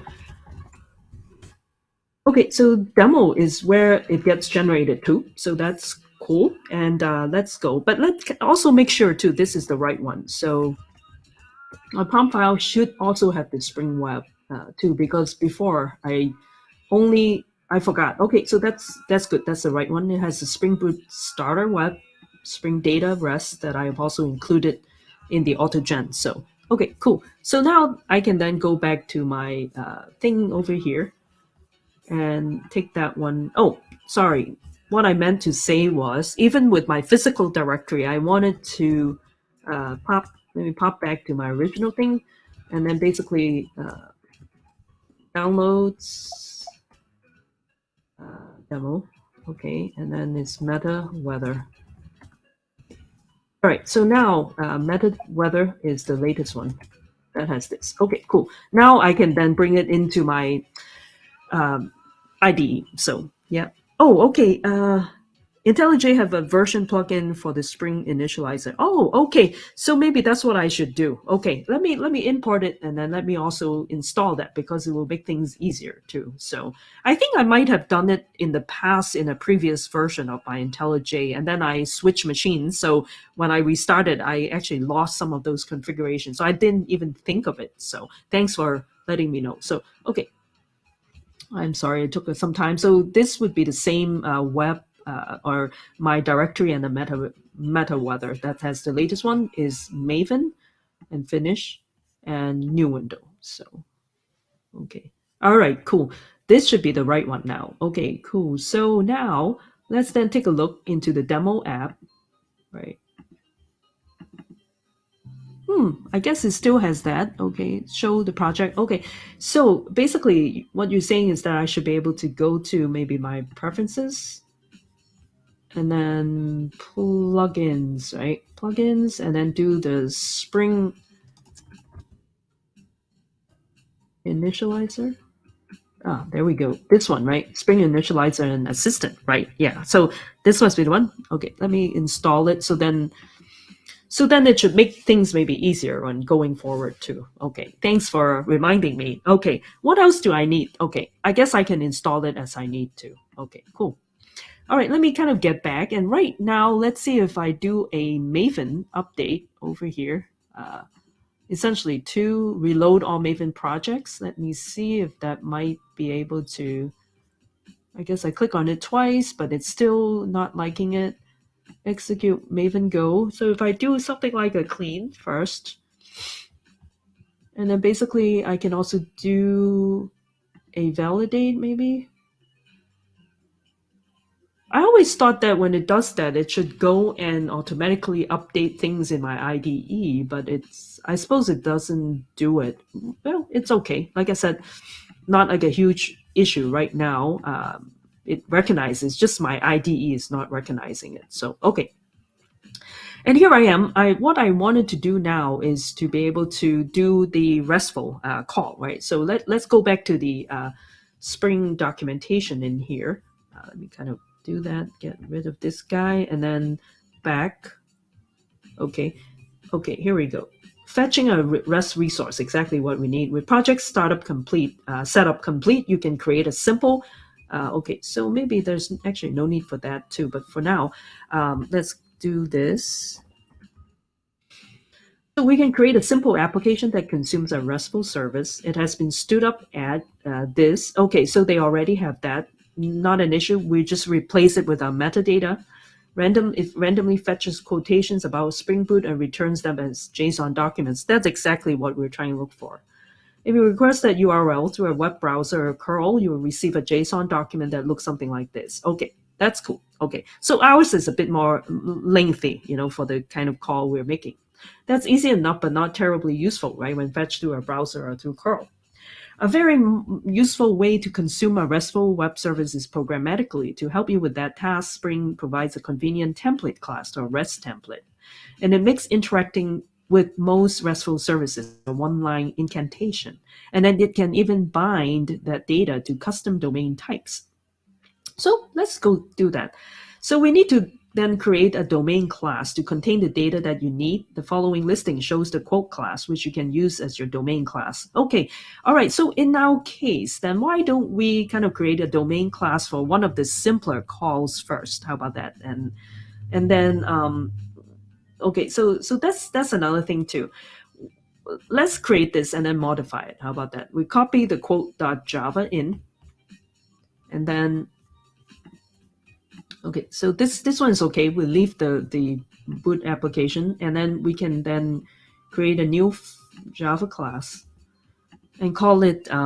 Okay, let's see which call we're going to do. Oh, my previous one, I already kind of did that. So what we're trying to do is to make a call, right? To let's go back to my sticky note. Let's kind of take a look at what we're trying to accomplish here. So basically, too, why don't we just kind of make a call to just the city? So in other words, the API location, and then giving it Chicago, essentially. So that would be the call, right? API.location, and then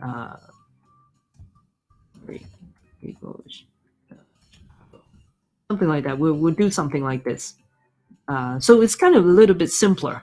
So we can now construct our domain class, which actually what we'll get back is the title, the name, right, of the city, and then location type is the city, and WOE, the where on earth ID, and the latitude and longitude information. So simple enough, we can do that. Okay, here we go. So let me do that again. Let's do a new class. It's a domain class for how about if we call it like location query single. Let's say call it single city, right? We're just expecting like one JSON object coming back. So we'll do this as a class, a query single. So some ways too, it's not like the most sophisticated, but let's kind of make it a little bit simpler. So basically, location query single, and then what we will need is basically the title, right? So something like, okay, let's copy in. I think I've already copied in this particular example that they have for the example, but we'll convert it for using like location query. So okay, now obviously we're gonna find out that this isn't quite right? Package, that's fine. Okay.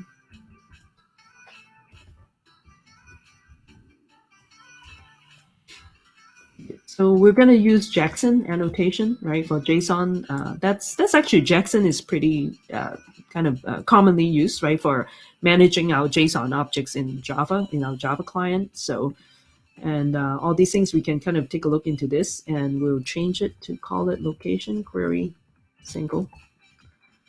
Okay, so here it is. Let's see what they have. This particular example, what they have is just a type and a value, string and a value, and the value is defined as the value. Oh, okay, so it's just a value. So what is a value in here? Okay, so that's something that is from their particular example. So we don't have that concern in here. So wait, I don't think I'm doing it right, isn't it?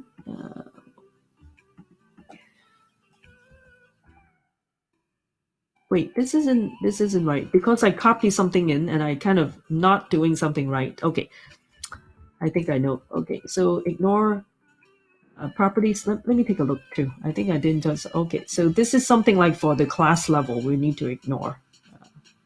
That's what I thought. Okay.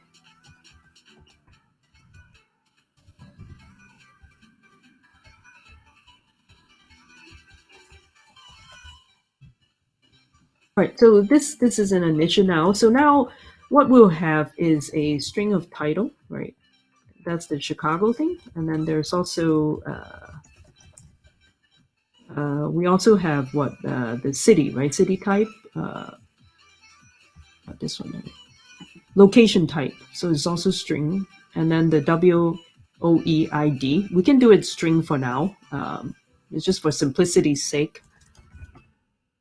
Title, and then we have location type. String WOEID, right? And then what else? There's one more too. There's actually the WOEID and then latitude, longitude too. Well, we could potentially make it a string. Let's just lat and then underscore long. So let's do it also with that for now. Again, just to eliminate any kind of complexity for now. We just want to be able to get the query back. So, and then we'll change it after, right? So, okay, here.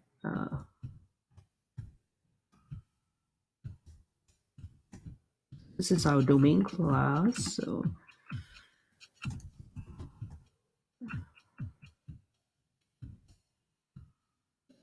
here.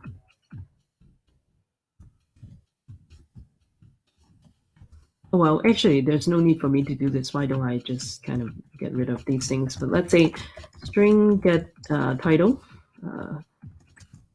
Okay, return title.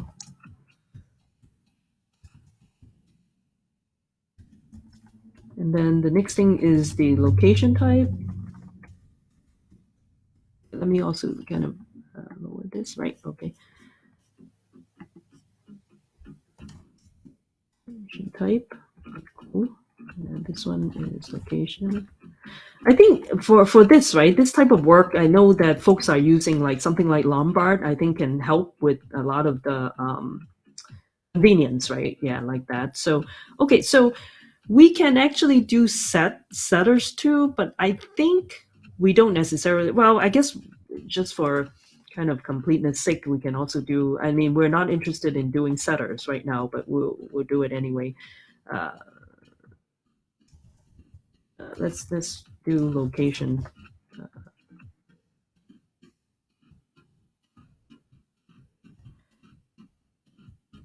You know what? Let me kind of do everything like camel case. Actually, it might be kind of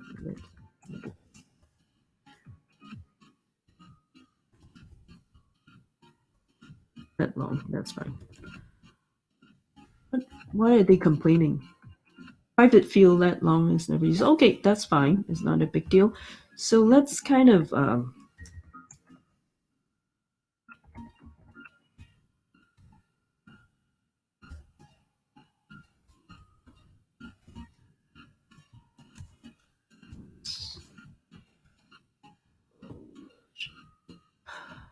on. I think somehow it doesn't let me do that. Why is it so? Does it let me? Okay, here we go.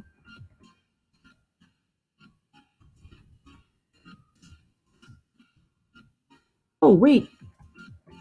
I do this. Okay, there we go. I don't know why when I navigate away, then it forces me to remove that capital T. That was kind of odd. Okay. Ooh, that is. Oh, you know why? This is strange. I think because I accidentally do that, and I have my other languages in. So okay. So let me not get that too confused. So set location type. Ah, sometimes you get too much. Too much. That's okay. Why doesn't it let me now? Why is it asking me for different languages and I do not need it? So okay, location. I didn't ask you to do language, did I? Why do you want to show me different language thing, right? And then did you change my? Maybe you know what is happening is that I might have accidentally touched the key that actually will change my input right into the other one. So let me see if it might be here. Ah, that's why. How did I get to kanji in that, right? Okay, it's US. Okay, no wonder. I'm like, okay, good that I test. Okay, cool. Oof, all this time without knowing that I somehow have accidentally, must be I mistyped some kind of like quick shortcut that enabled that my other alternative languages. But no wonder, okay.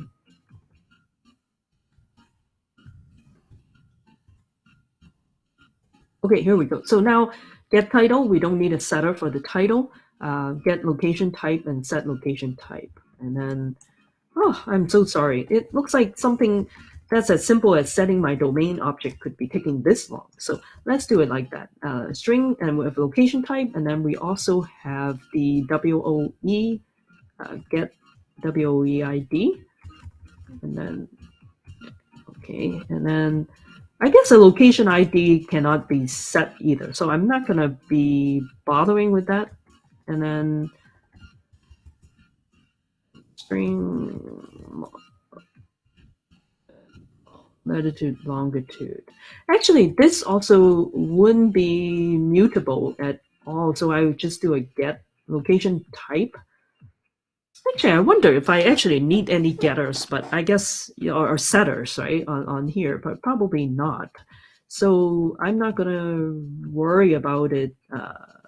Okay, wait. Because if I get this, it's just for read only. So query single, I get title, get location type. Actually, you know what? It's for, if I need it, I'll add back in. Why not, right? Okay, now why am I doing this? I'm not sure like why this is doing. Sometimes I think using IDE is a little too helpful at times, and I really do not need it. So, and then there are different like, because it's trying to be too sensitive and doing everything for you, and it's kind of frustrating. And then it's typing too many things, and then it's making my typing more confusing. But okay. So this is my domain object, and then this thing is just a toString. Okay, we'll get that, and okay. Okay, let me do this one thing. Okay, there are better ways of doing it, I'm sure, but uh, get title. Uh, you know what? Let me do this. I know now it isn't as much, but I remember when I first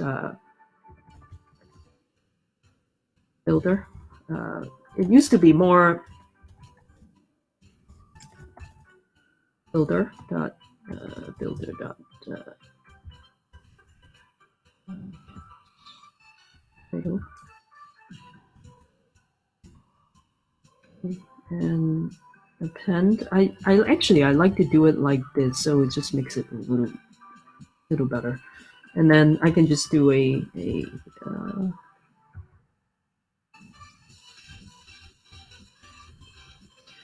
okay, and then get what is it? The next thing is location type,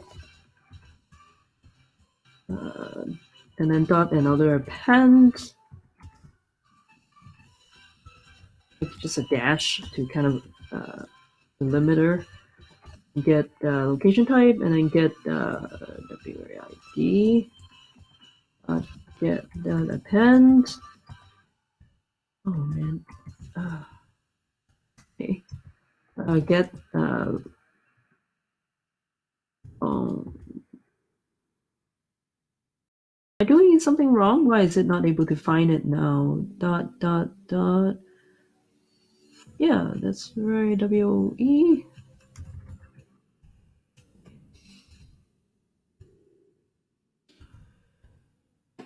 Get.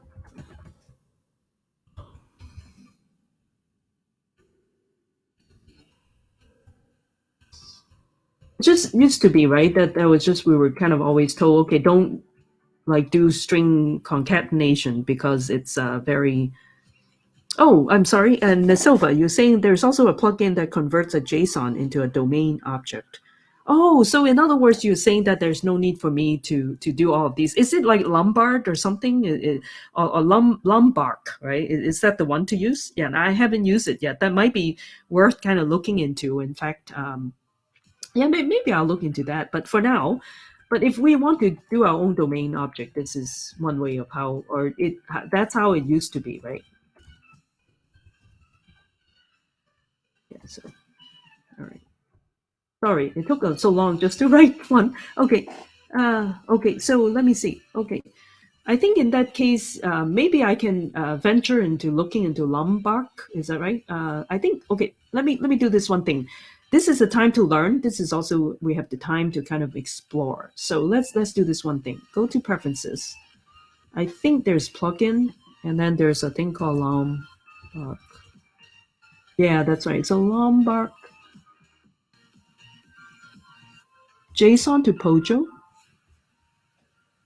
D Lombard. Where's the D Lombard?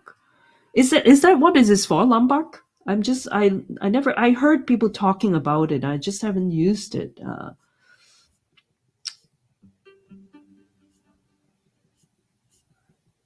Robo Pojo generator. Um, so this is more seems to be for Android. JSON format plus D Lombard. What is D Lombard? Work with people who don't use Lombard. Then you continue to use Lombard and can cooperate with people who do not use it. Oh, so maybe like by default, maybe there's already Lombard. Is that right? Yeah. Okay. Anyway, let me kind of search then. In that case, I was kind of assuming that I could look into here, but all right. In this case, then let me kind of like not let me kind of kind of doing this too.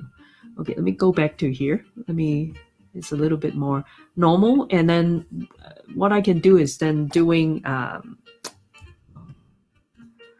right, let me learn it finally, and it's like I said, it's just one of those things that you hear about things and haven't used it. So it is a Java library that automatically plugs into your editor and build tools, spicing up your Java. Never write another getter or equals. There we go. That's what I thought, right? Okay. Have you used it, the Silva? So maybe we can do it too. And one annotation, your class is a fully featured builder. Oh, okay. Okay, let me kind of take a look. Hello, viewers. My name is Anier, and I'm going to demo Portadomo for you. Okay, all right. Well, maybe we can kind of look into this next time, maybe, and install. We can kind of install it. Build tools, IDE, right? IntelliJ. Let's see. So there we go. It's compatible with Lombard without a plugin. There we go. So I think it's already kind of readily available. You can add the IntelliJ plugin to add Lombard support. So file, settings and plugins, browse repositories and Lombard plugin, and then install it. But that's what I thought too. But I don't seem to be able to. I search for it, right? So it's not coming back. There is D Lombard, but I cannot find any like Lombard. So yeah, that's right. I cannot find it. Or is it like installed? Oh, it's already installed. No wonder. Okay. All right. So how do I use it, right? So if I want to use it, uh, it just says that. Oh, so it's basically okay. Here we go. So let me kind of go back to the website. It looks uh, like features, setting up Lombard. Okay, Lombard Intelligent. compatible. Okay, so it's by install by default. Okay, that's fine. And let me kind of go back. Features, experimental, no community, documentation, no install. How do I do it, right? And IDE. Okay, well, I thought there would be a just a simple code features stable. Oh, okay, just with Lombard. There we go. I just wanted to take a look, right? So get a setter example. Oh, okay. So just use annotations getter and then setter for all of your fields. And then the setter too, you can set different access level and then override it. So using the format call, right? Okay, vanilla Java. Okay. All right. Well, anyway, guys, you set through and figuring out if you want to write it by hand, that's how you do it too. But it's actually not too bad in my opinion. But maybe some people are kind of more picky about, okay, I don't want to like deal with boilerplate code, which I do, kind of agree, right? Put it that way. But no wonder. I think it's because I'm not doing the right thing. So, okay, get location type. Get location type, and why is it not liking it now? Get location type. It's right here. Get WOE. Append. Why is it not liking it now? So, this is weird.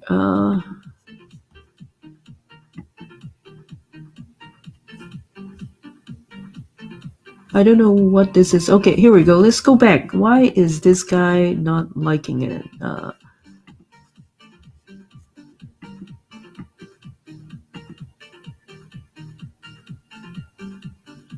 Rename reference. Why do I need to rename? It is up here.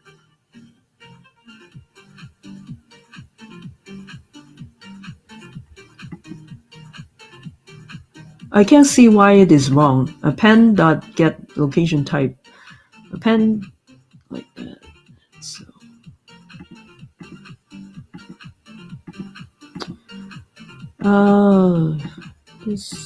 This is truly odd. Okay, let me kind of build it and see what happens, right? See what it tells me. Okay, problems. Okay, problems. Cannot find symbol method. Get location type.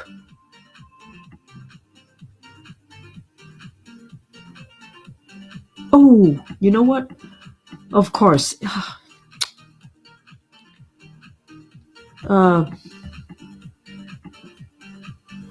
Of course, I'm like so silly, right? And I should be able to say append. What am I doing? Sometimes too, it's just not thinking, No wonder. You know what? This is what happens when I don't have to write code every day and then I forget.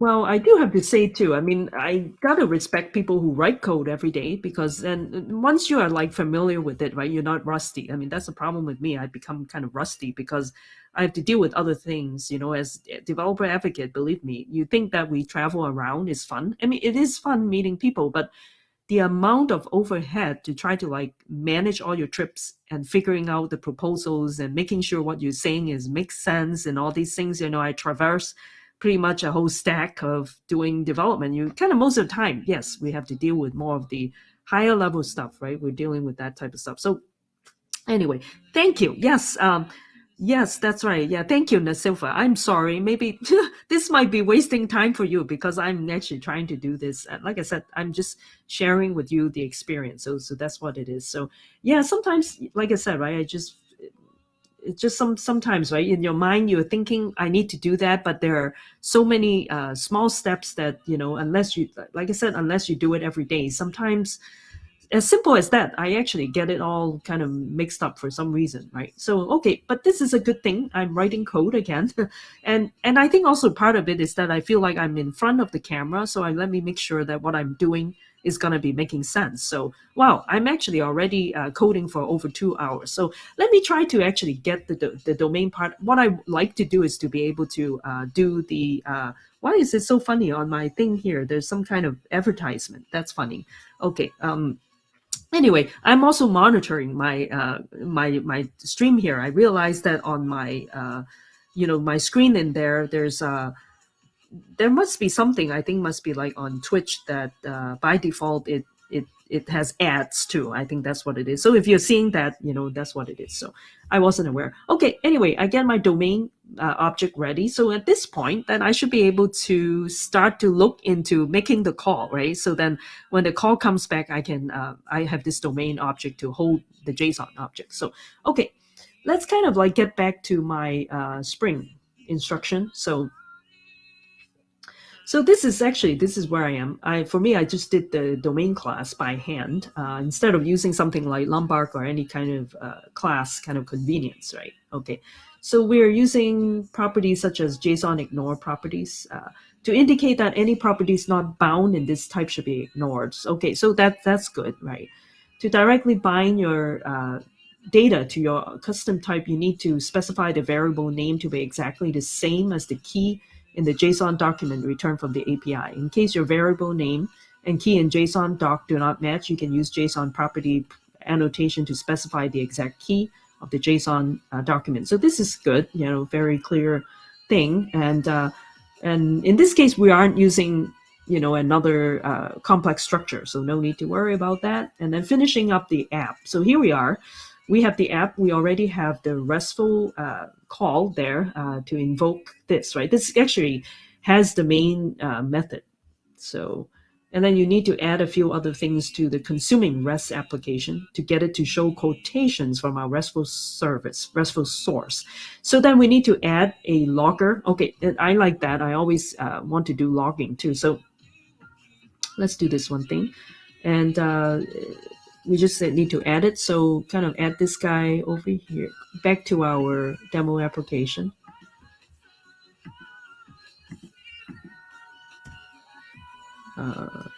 Okay. Let me kind of make sure I'm using the right thing. Okay, so I add in the logger.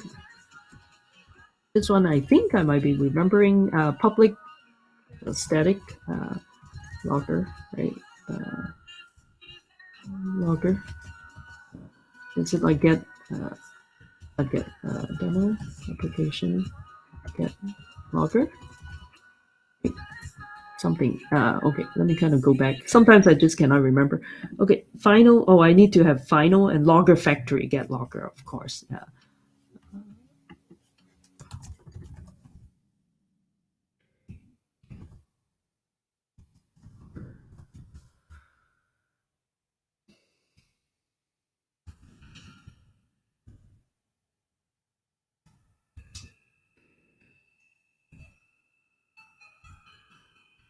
Get logger. This guy, right? Is it like this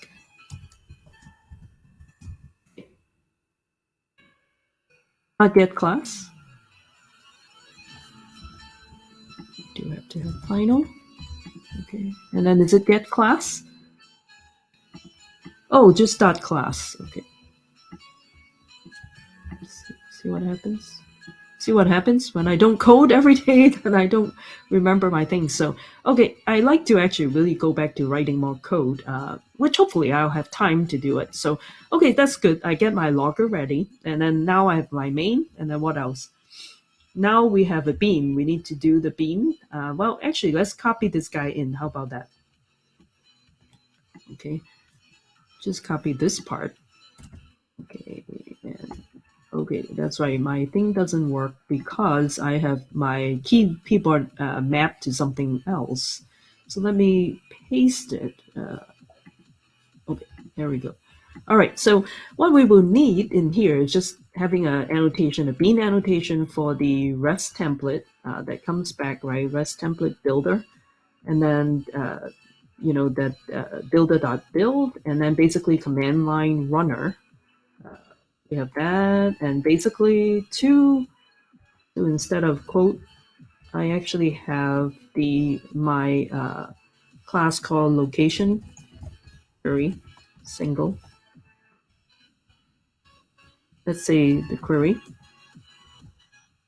Okay, so now we do a get for object, and basically two, we're gonna make in here meta weather.com dash api.location.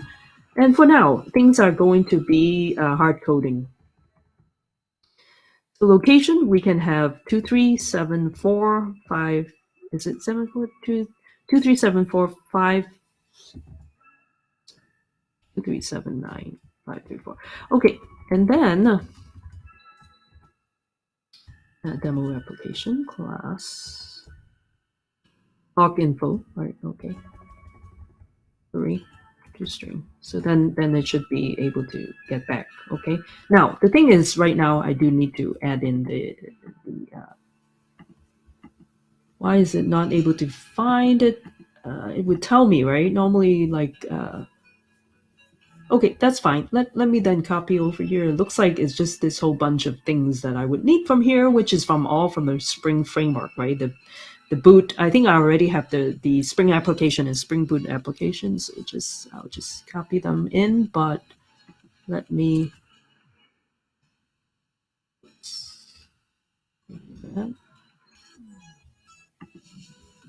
All right, okay, here.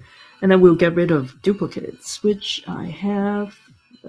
Auto config, these things I already have. Bean. Why is Spring Boot application red? Okay. All right, anyway, I think REST template, my REST template, where is it? My REST template is here. Get for object. Okay. Okay, here we go. I think it's actually here. This one I'm going to do. Oh no, actually, you know what? API location. I do a query. That's actually what I'm doing. So I'm not sure though why this is not recognizing the REST template.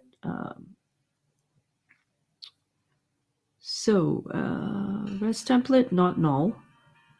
REST template takes builder, and then so why is it so? I mean, I'm just copying from here. Let me take a look again. So what I'm supposed to be doing? Over here. Oh, I copy something, and it's just all kind of thing. REST template get for object. Oh, okay. You know why? Because, but this one actually is REST template builder.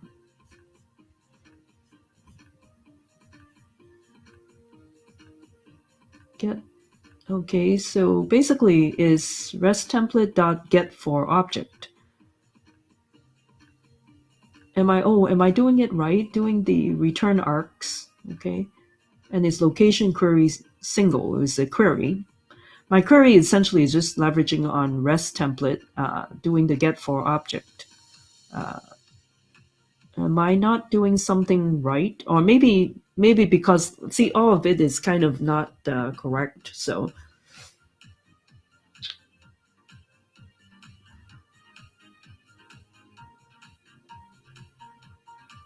I think, isn't it there's another open module settings?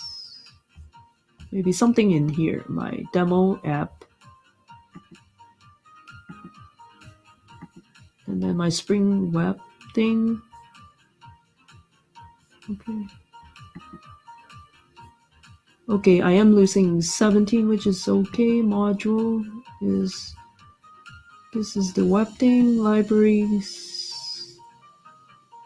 Logback, that's fine. Java docs, okay, that's fine. Facade, and the web, artifacts, SDK. Maybe I'll use Tamarin 17. Global libraries, problems. Now it does modules, libraries. And what is this about? I'm not sure like why this would be red, but otherwise, Okay. And anyway, not sure if you're still here, Silva. I think it's getting late for you, but okay. I detection artifacts. Actually, like I said, I still would need to somehow need to fix my dependencies issue in here. Uh, Auto reload settings, external changes. Okay, all right.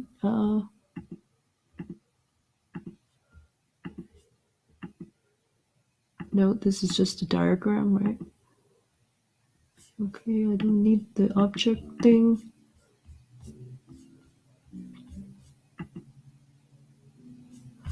Okay, so let me see what is going on. I mean, this also too is just generated, and I am just changing and writing my own domain. So I'm not exactly sure why. And then all of these are kind of in red, which is a little bit kind of strange, for lack of a better word. So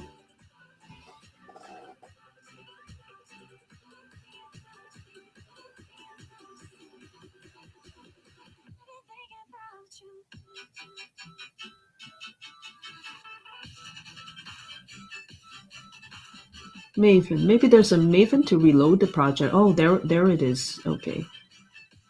Oh, it has some error. So let's see. Okay. Oh, demo application. Oh, you know why?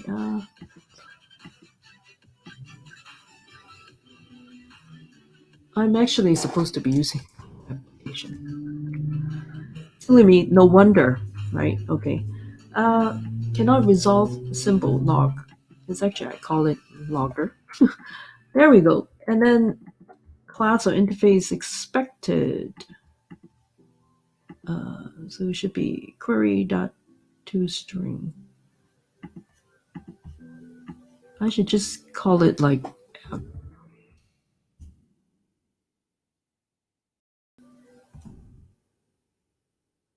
okay.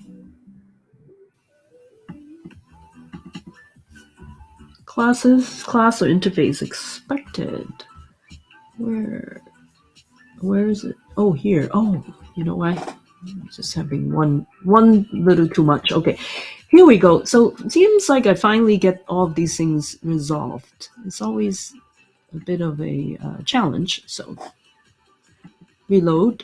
I reload all of it, but it is still not liking it for some reason, and it doesn't have anything over here that tells me how I can fix it. So Maven reload. Okay. Okay, let's see if there are still more problems. Still has error. It says build completed with one error. So let me see what the error is. Project errors. No errors. Current files. Problems. Okay. Two problems. Exception is never thrown in the method, number line 28. And then invocation to string may produce null pointer. Okay, all right. Well, in that case, I can just say um,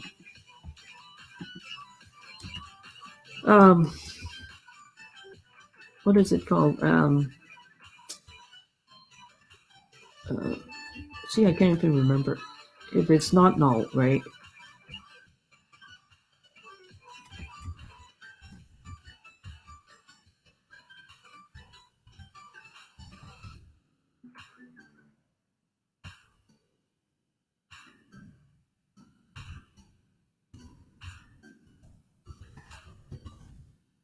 Is it like this? And then if it is like empty, some kind of thing, right? Maybe that would do it. This also is not liking. Okay, am I doing this correctly? If it's toString is not equals null, I think I know what it is.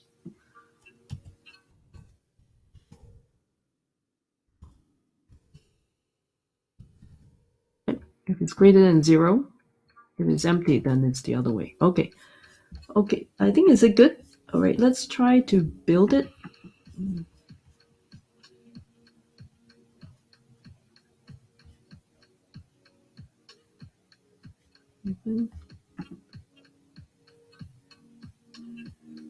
I'm still a little bit kind of confused as to why this is saying that I have some build error. Build completed with one error. Build output. Oh, here we go. It still is having that issue at line 36.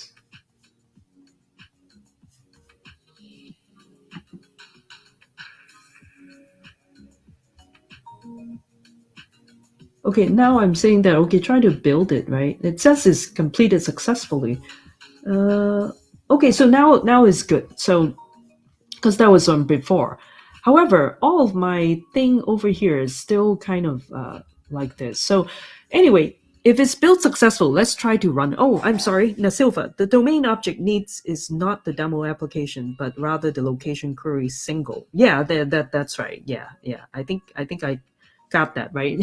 And that's why, like earlier too, I think I wasn't kind of paying enough attention. So okay, and I'm just trying to see if I can be able to like run it in this case, right? Run. But I need to actually redefine because it somehow is still picking up ant. Okay. Okay. So I probably still had some error somewhere. Sometimes it's good to have some error because then that means I'm kind of trying to get less rusty right now. There's still things that I'm not doing it right. Okay. So actually connection refused. I wonder if I thought it doesn't require any access. I think it still needs some sort of API key must be for me to get access to it. Um, okay, so let me kind of go back to the metadata. So that's interesting. So I think on programmatic level, I do need to like set the permission somehow to get the permission stuff set up. So let me take a look. Let me go back to the weather thing.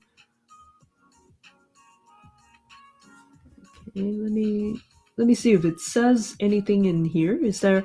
I thought too is that it says it does not require any kind of a API key to it. Uh,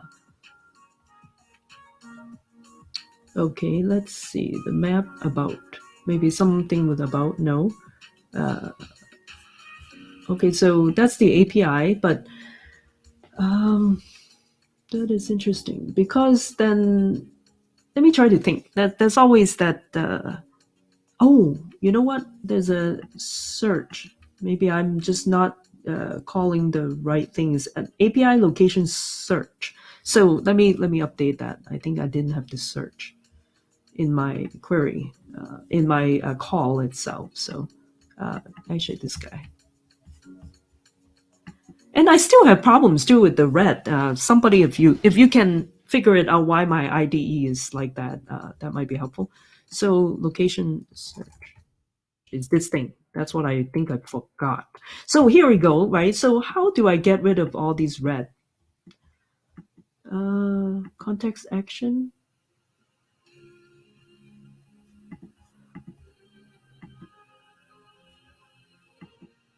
Is it because I need some sort of Spring initialization somewhere? Build project. Run. No.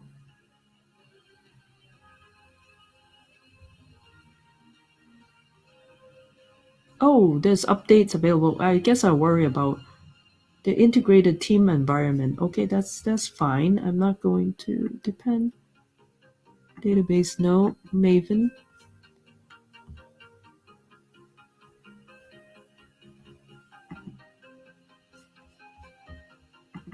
Let me just clean it all up.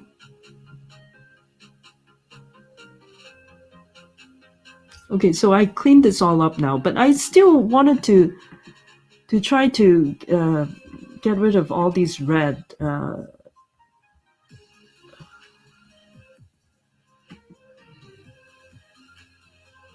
It just bothers me right now. It's the view. Active editor.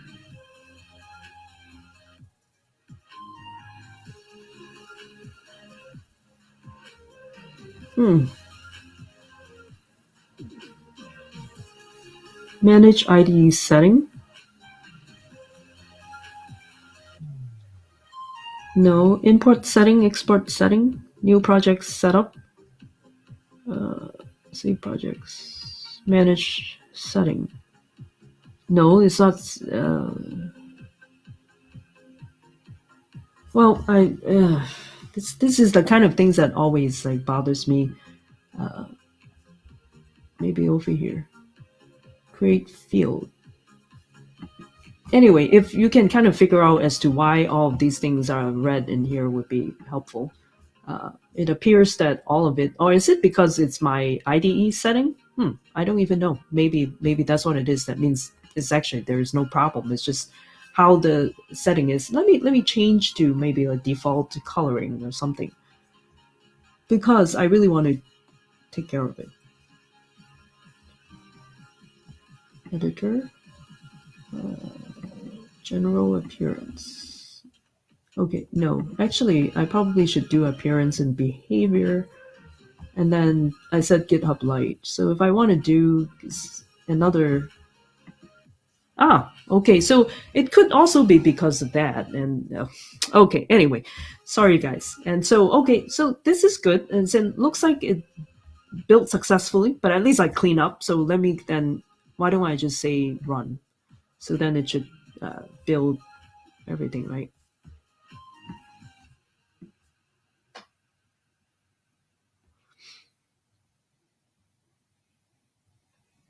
So still something is not right. Okay, so there's still issue of it not accepting. The nested exception is the connection refused. Okay, so here I am. I am just passing it the. Okay, let me do this and making sure if I could. I can call it to this guy on as is. Oops. Oh, I thought I copied it. Okay. Okay, let me use the this guy. Okay, copy. Here we go. So, oh, no wonder. Okay. But I thought that's how we're supposed to be making the calls to. Okay, I'm my bad, right? So it's metaweather.com API location. But like I said, no, actually, this guy query.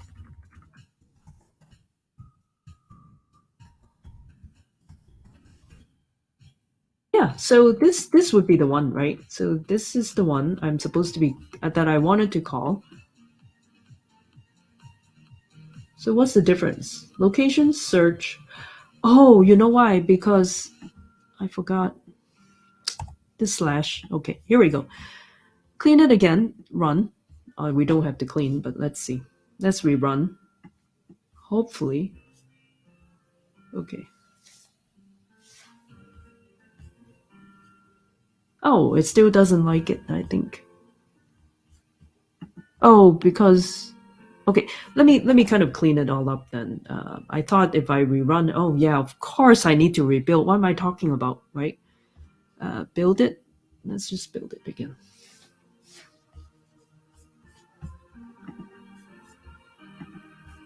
Okay.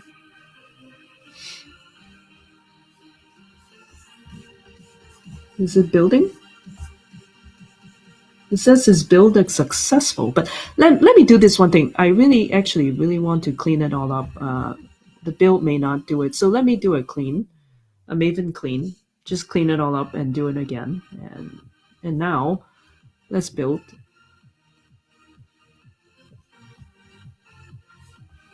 So my build is here. Yeah, that's the thing too. My build, right, is doing ant. Okay, let's not do that. Let's just run.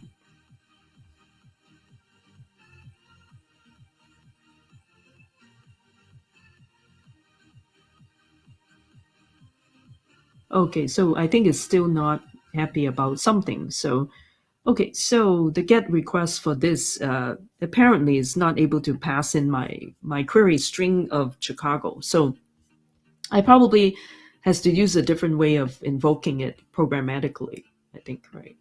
So I can't do this, even though technically speaking on a browser, that's what it is. So, um, okay. And so this doesn't do it. Then how would I do it, right? Um, oh, wait.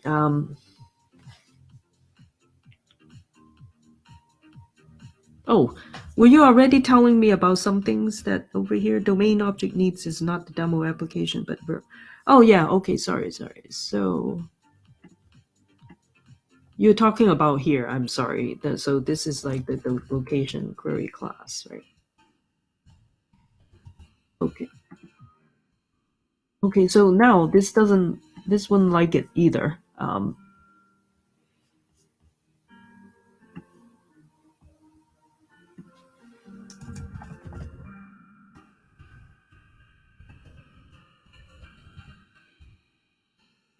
Disney.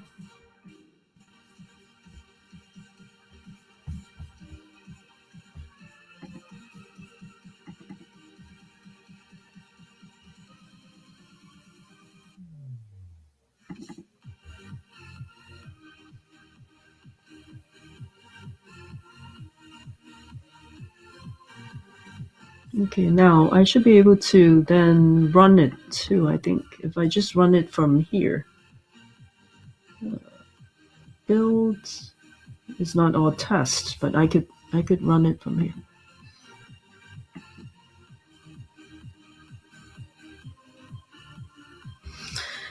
Anyway,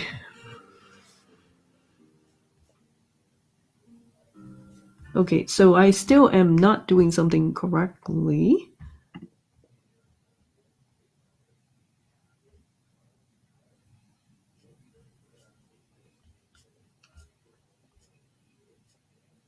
Okay, so I think there might still be something that I'm not able to do this correctly. The connection. Am I doing it correctly? Wait. Okay. I'm getting the object and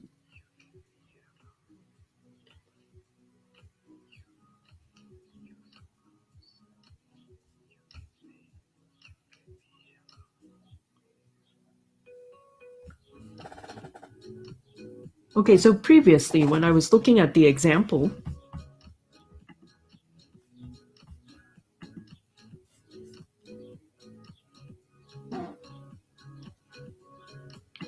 oh yeah, that was the quote and then quote that class. Okay, then that is right. But the thing is, too, is it because REST template probably has a different thing if I'm going to be having query? So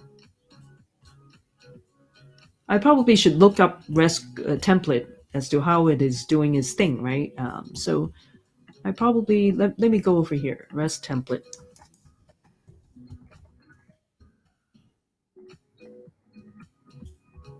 Let me just do this one thing. So REST template, basically doing the get object, right? Get for object. Let me kind of.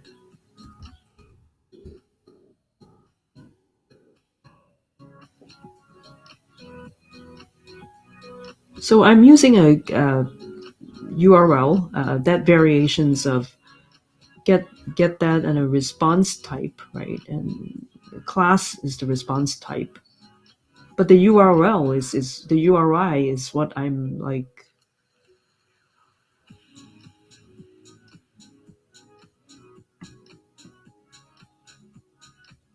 Okay, all right. So I think because of how I'm not.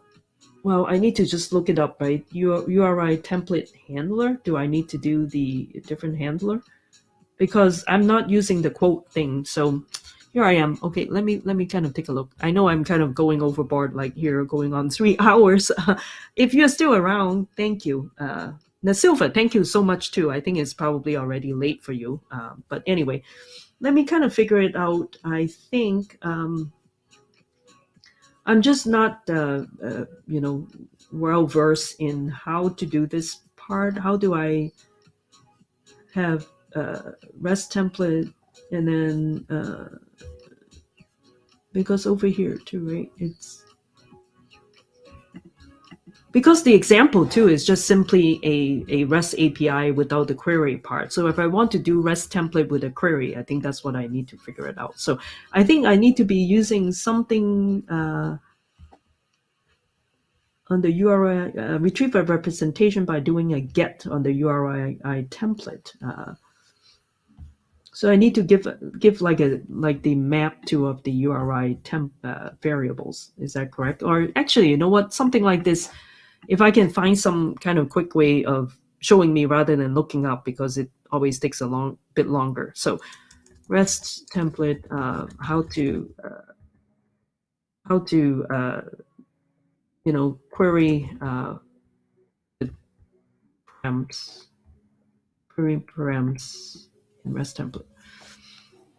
Okay, these are a little bit old, but I guess it should still work. How do you send the parameters? Okay, here we go.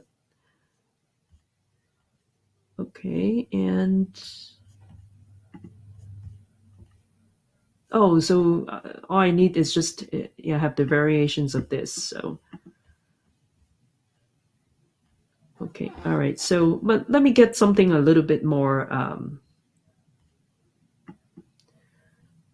kind of like right here. So then then it will be a little bit faster for me. So I just need to have URL params and then have the hash map built in. And then with that, I just call the different variations, right? So I wanted to use the get. Okay, I think I want to have it use the. This is the get.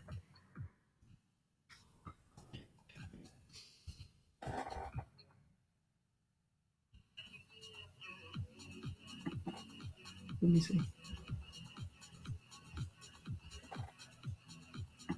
Okay, so this was the example, but with request parameters. That's what I need. Get for object, right? So I want to have get requests with parameters and headers.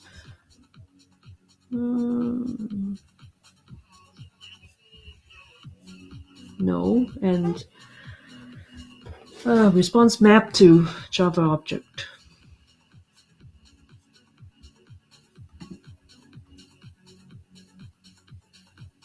I don't think I need something like as complicated as all of these. All I need first, the example is just this simple get request. I just need request parameters like that. So REST template and then doing a get for object, doing a string class. Okay, so this is template get for object and the URL, and then string.class. That's it? Is that right? Or I can add placeholder. So maybe this is what I can use. Search. Is it immediately search? Like the with the question mark. Okay, let me take a look too. Okay, this is probably good for me to kind of do this kind of a review. Like I said, I haven't done it for so long now. Sometimes just not remembering some of these things. Okay, so is what I'm trying to do. Okay, the example over here is the string. Actually, it's interesting too. I think. Oh, that's interesting. I wanted to see API. You see, over here is the search slash question mark query, but it's actually search question mark query. So, okay, so, but I'll do it this way, like it says, right? So basically, I should be able to do this. something like this. So, all right. So I should be able to then use get for object, but using the URL string of the URL, and then using a string dot class, and let's see if that works. So,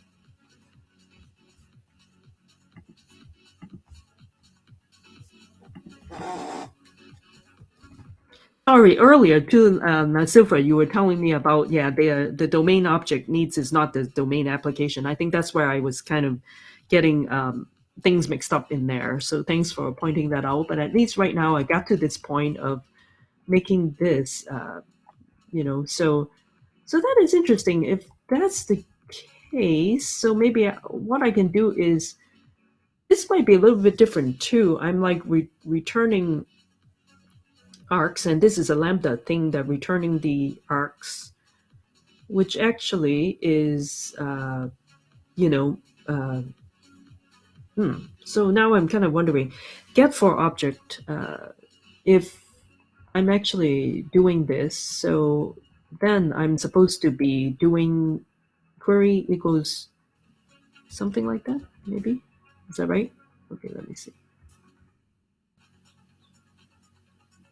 Oh, actually, I can hard code for now, so that might be okay. Chicago, and then basically too here it's actually telling me to use a string class. Okay, so let's see if that works because this is just what it is, right? String.class, or maybe over here. Oh, okay. So either I pass in as a parameter or just construct it and call it, hard coded and like that. So, okay. So it looks like this might work maybe, but this isn't happy right now.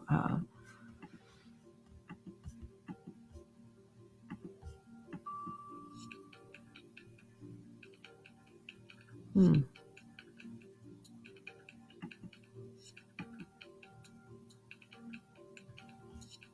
But this is what it is, right? Get.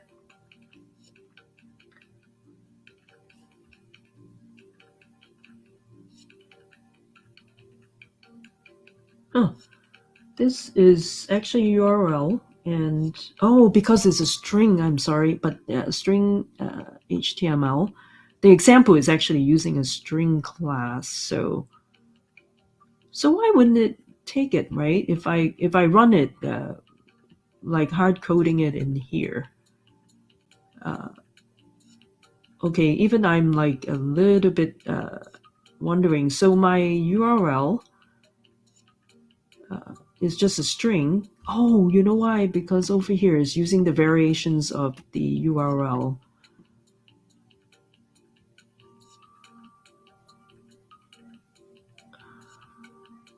Huh. Okay, so it's obviously not string. I'm not exactly sure.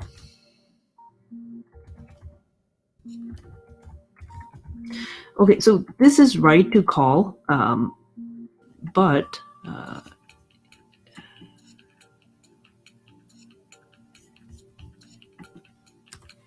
if I'm doing it like what they're doing, let's say URL goes.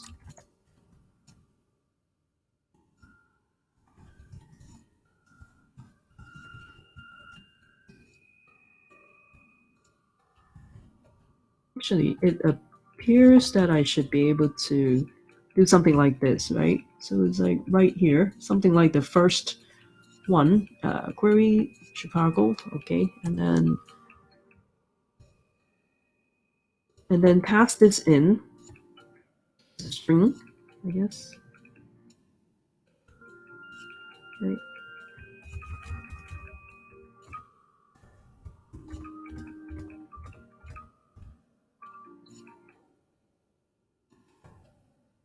Okay. Not sure if this would work, but let's give it a try. Let's clean it. Just clean it.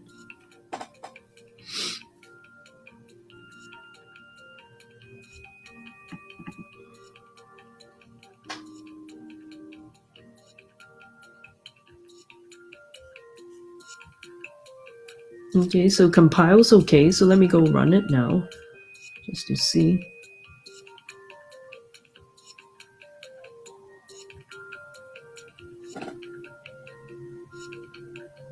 Okay, so I think it's still not liking it.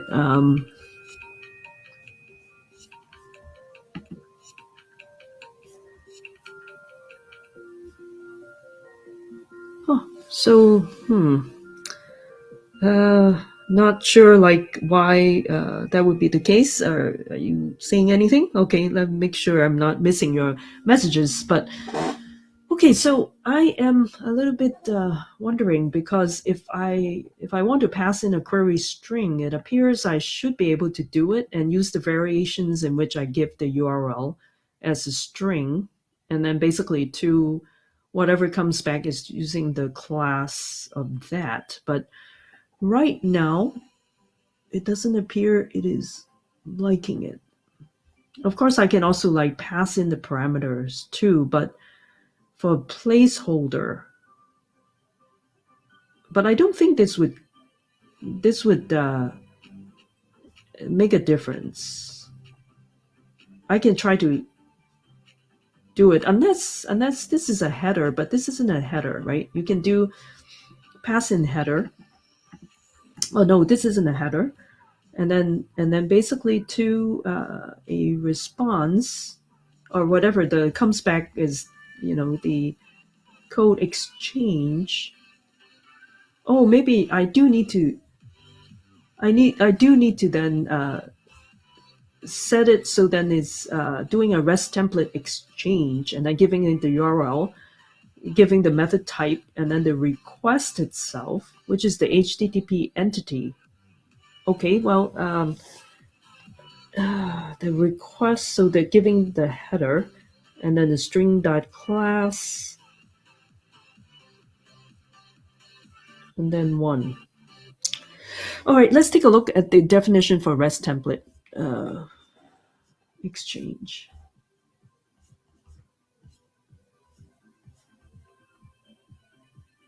Maybe I have to use this a bit of a different way to do this, which is response type, but I don't have any specific header. So I can have string HTTP method, HTTP entity, which is the request entity, and then the parameterized type reference, and then the object.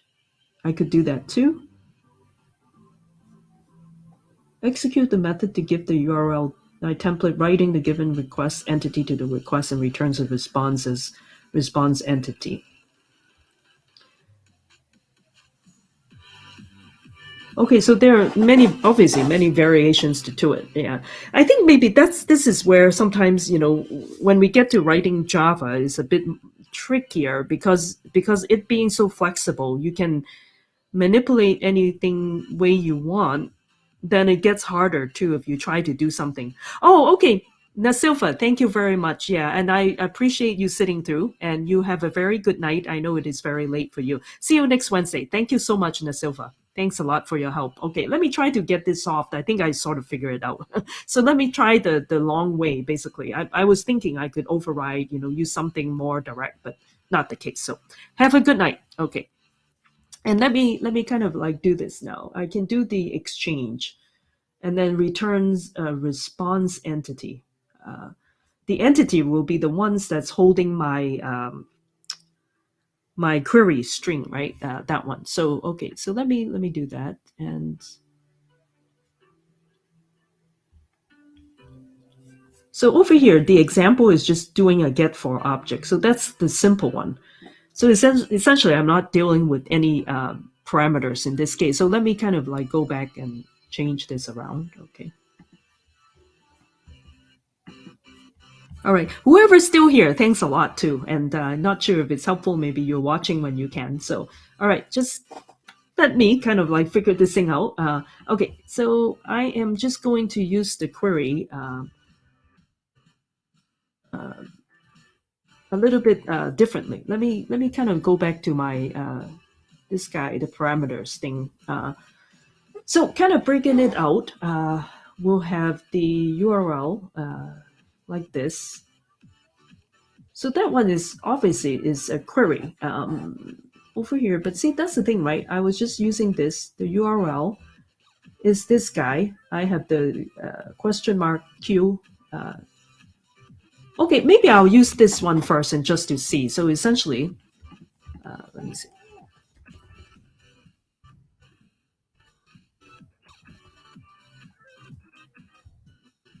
like this. Okay.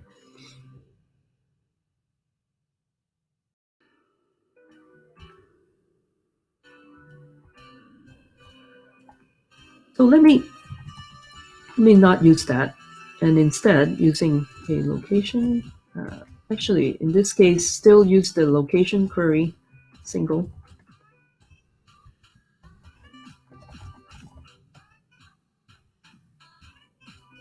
This one I will still use the get for object, but in this case I'm using actually URL, and then I'm going to use the string, not string.class, but using location query single class. And then I'll pass the parameters right here. Okay. Okay, so let's see if that might work. Okay, so let's see.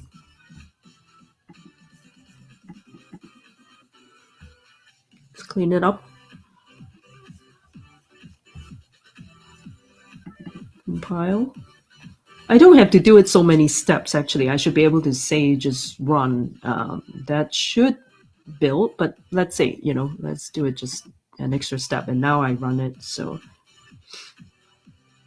Now, if this doesn't work, then I have to kind of define my response entity as a response entity and then construct all the headers and everything together. Okay. All right. So it doesn't appear that it likes it. Connection refused. And I think it's because my parameter somehow is not able to, kind of come back okay. So even though I tell it to pass in the query, so I'm not sure. There might be something else. So, all right. So let me kind of, like I said, try the other way, which is using response entity to do it. So I can still keep my query string, the URL, but okay, let me just not quite getting rid of this and just kind of like for learning purpose, right? Afterwards. Okay, here we go. So I can just do a response entity.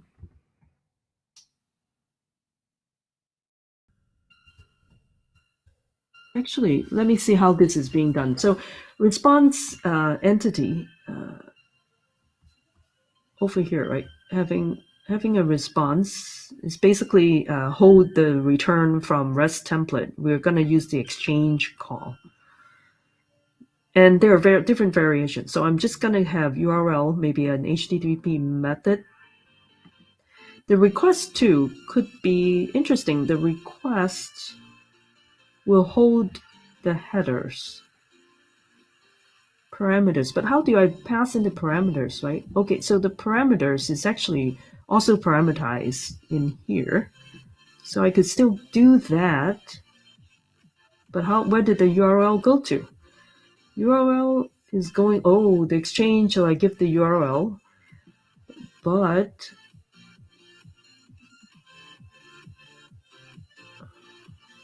so here, right, where does it, how does it get passed in? So I have my headers have set something.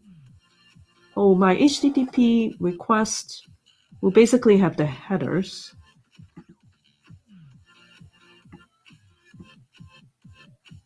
I think this may not be right because I'm still passing in the request. My request is the HTTP entity. And then that, and what is the one for? Okay, this sounds like it would work, but it does not. I'm not doing post, so it is still a get. So why would it be that I do this wouldn't work, right? So I was just doing like query equals like quotation Q. Oh, wait, maybe I didn't do it right. How did I do it earlier? I said Q equals, I didn't give it like a Q. So maybe I should be Q equals, curly braces, or query equals curly braces query. So then it knows how to like substitute. Okay, all right. Probably my fault. I thought it was giving an empty. So like that, maybe. Maybe then it will know that what you get passed in is actually going to map to your query list. I think that's what it is. So over here, then I should be able to pass this. Okay. All right, let's take a look. And over here, let me kind of get rid of the request response. So maybe that was my fault. Here we go.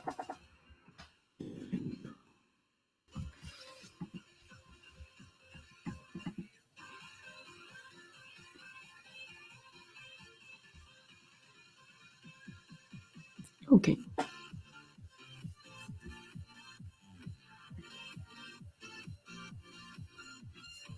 I'm checking my the things I'm monitoring. Okay, it looks like it's okay. I think the sound is coming through good. So, okay, that's good. I didn't even check. I've been doing this thing for 3 hours. I think yeah, that's right. All right, this might be a little too long now. It's just me behind. So let me see if this works. If this works, that means we should be good, right? Let me run it.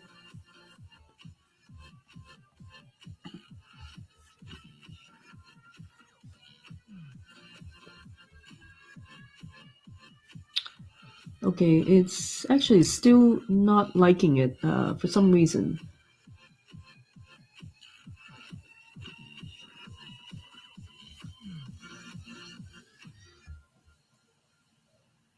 So to me, it might be a bit of a connection refuse. Is some sort of you know what you call it, like some security kind of thing that I've violated.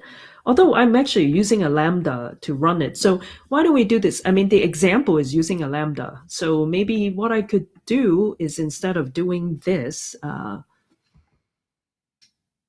let's try let's try this.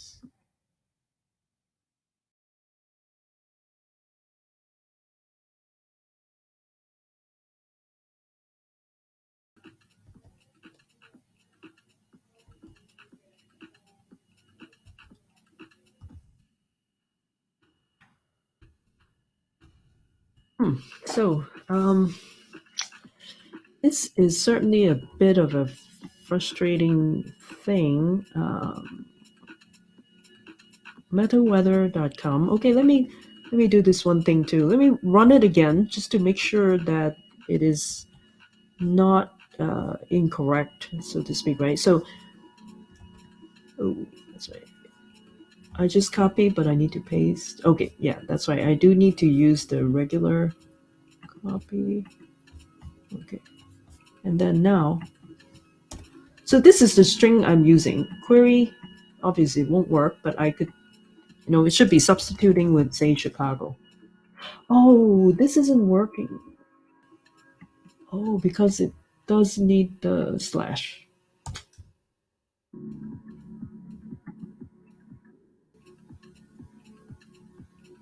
Oh, maybe I didn't spell something right. Must be. No wonder. I mean, all this all along, right? I was just not doing something right, and then here I am, wasting all my time. Metadata, metaweather.api, .com API location search slash metaweather.com slash API slash location search, and then query.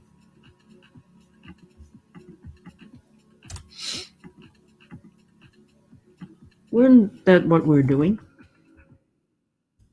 Okay, let me see. It looks the same. Sometimes, of course, location search. Oh, www. Oh my gosh. I mean, maybe that's where my problem was. It's my fault. Be www. Okay, here we go. Not that. Let's undo.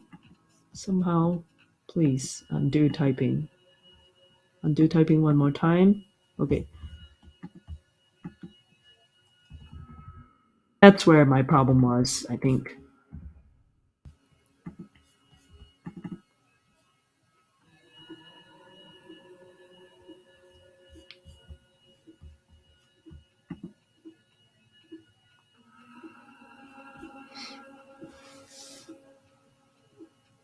Hopefully, this time should work. I think it was because of me. I was just using the domain name. The domain name wasn't correct. Oh, okay. So still something is wrong. Okay, well, this is a good sign. At least it got passed. It's basically complaining that the message is not readable. Exception: JSON parse error. Cannot deserialize value of type from array value token JSON token start array. Mismatch input cannot deserialize. Okay, from okay. So somehow I think I didn't do it correctly. So okay, so that's good. At least I know then the URL works now. So well, going through this though, I learned more about REST template. I do have to admit somehow I never used REST template before. And as such too, when I was doing more web coding, right, back then was actually using more J2EE kind of construct. So things have kind of evolved since then, and I did not keep up with it. So I apologize, but this is good to know. At least I know this works. So if I do it like, these variations, it would work. But the problem right now with me is with the domain class that I am not doing it correctly. So as such, I'm treating everything as string, but the thing is too, it may not be, right? So let's kind of take a look and see what they are.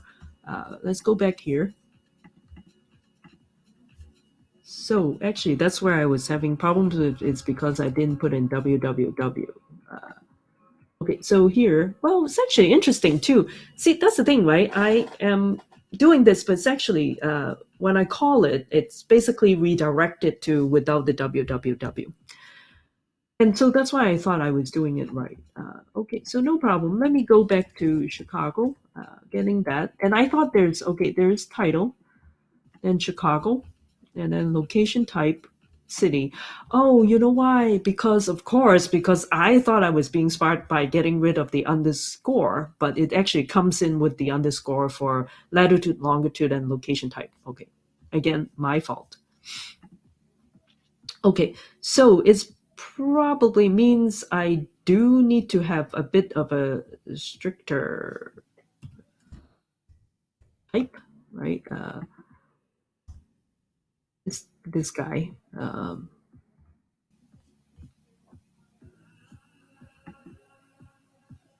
Okay, so how would it work, right? So okay, so here's another thing. So actually, I think this might be okay. It's just the variables to get that long. So it'd be like this. Okay, so let's see if this might work. Okay, let's take a look. Okay. And that's another thing I feel sometimes Java is so flexible, so easy to use, and not easy, but it's kind of so. Some ways it becomes flexible, but there are certain rules that if you don't follow tightly, things like that, right? I'm kind of assuming the underscore all of these, and those are the kind of things that can, so to speak, like gotcha, right? So all right. Well, anyway, I've been kind of coding for this for like 3 hours now. Of course, I was going some chatting first. So if this works, that would be wonderful. But let's see. Still doesn't work. I think we're getting very close. It's basically caused by, okay, so I think we're getting definitely closer now. Extracting type. Okay, so this is again different error. Still JSON parse error. Cannot deserialize value of type, that guy. Oh, twitch.demo.location query. Am I doing it right? io.mary.twitch. I wonder because I am okay. So my thing here is right.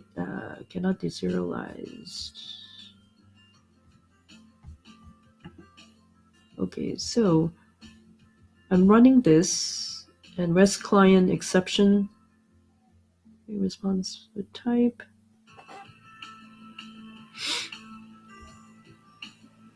Content type. I can also kind of just to see what it looks like, right? So, okay, why do I do this then? Let me maybe like set a breakpoint in here. Okay. Let me this time run it with debugger on. Let's see what happens.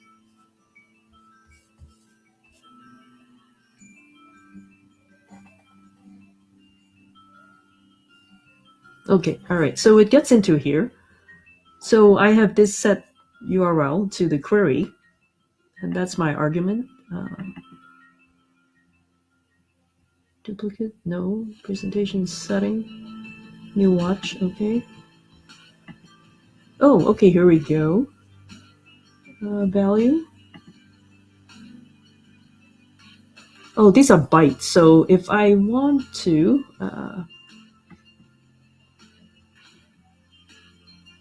inspect it, maybe view as string. Okay, here we go. View as string. That's fine. So these are all bytes coming back and arcs.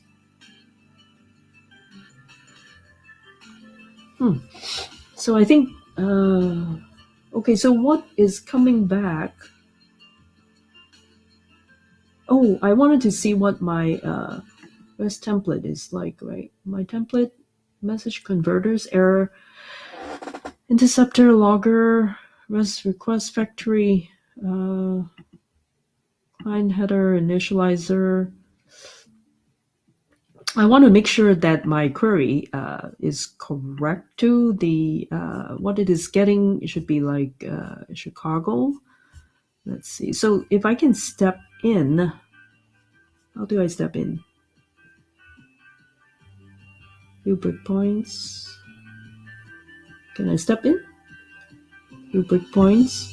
Okay, yeah, that's fine. And is yeah, that's right. Line 34.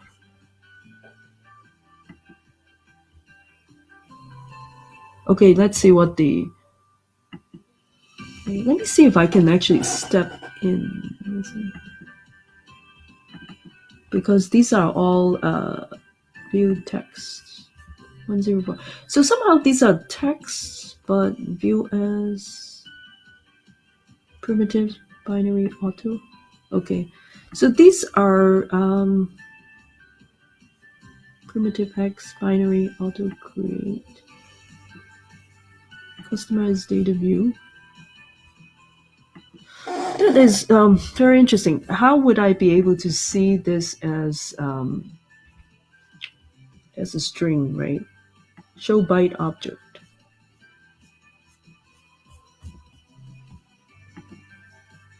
Okay.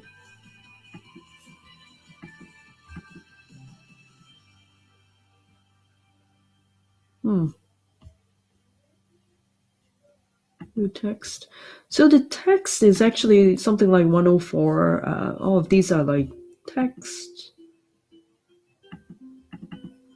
I'm not sure. Okay, well, let me try to see if I can step into. Okay, let's step into that.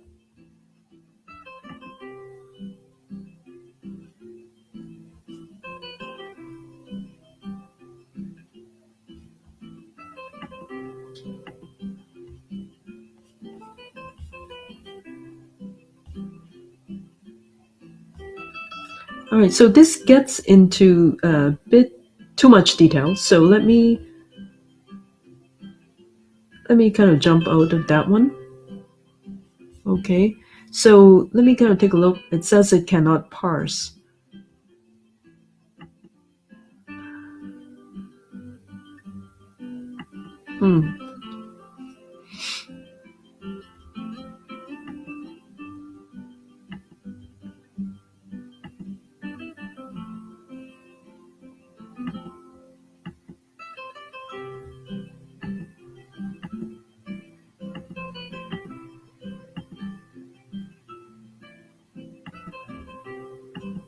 Okay, so this I can't tell exactly like what is going on. Let me kind of step out of this and kind of let me then go run to cursor. Okay, run to cursor. Okay, so there's nothing in there and it's running. So if I kind of resume it, step over, let me resume.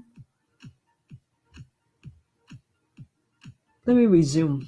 Okay, so resume it. I think it's still at my breakpoint. I think step into it again. This.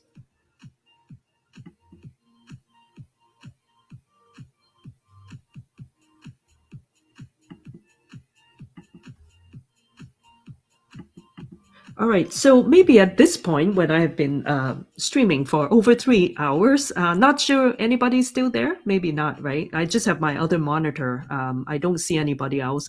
If you're interested in continuing, let me know here. Otherwise, I think what I'll do is I'll end the stream right now. Let me kind of go and have something to eat. And then, because I actually didn't eat too much, I ate something before I streamed, but now I'm hungry again. So it's about dinner time. So in that case, let me go figure out what is going on, and if I can figure out, actually, maybe even tomorrow if I have some time. Although I have tons of meetings, so this afternoon is kind of nice that I can have this devoted time to work on this. But otherwise, too, let me kind of go figure it out. What is going on with this call? Once I figure out, I can post something too. So, and connect with me on Discord too. Let me share with you. And let me see my banner, Discord. So please join me on my Discord server if you like, and then we can have more conversation around this. This kind of sounds simple, right? Trying to do a RESTful call. And I'm not even getting into my Pulsar side yet. I'm just trying to make a RESTful call. I'm just encountering this issue. So let me go kind of figure that out. And once I get that resolved, then get past this. Then basically from what we are getting back, right, is kind of a very simple data too. Right now, I'm not even getting too much stuff, right? Just getting one JSON record, and maybe we'll then post it publish it as a message, on a Pulsar topic, and then also then subscribe to it and get it from that end, right? So that's our goal. So anyway, thank you all, and I really appreciate you being here today, and appreciate your patience. And please, everybody, take care, and I'll see you next time. Bye.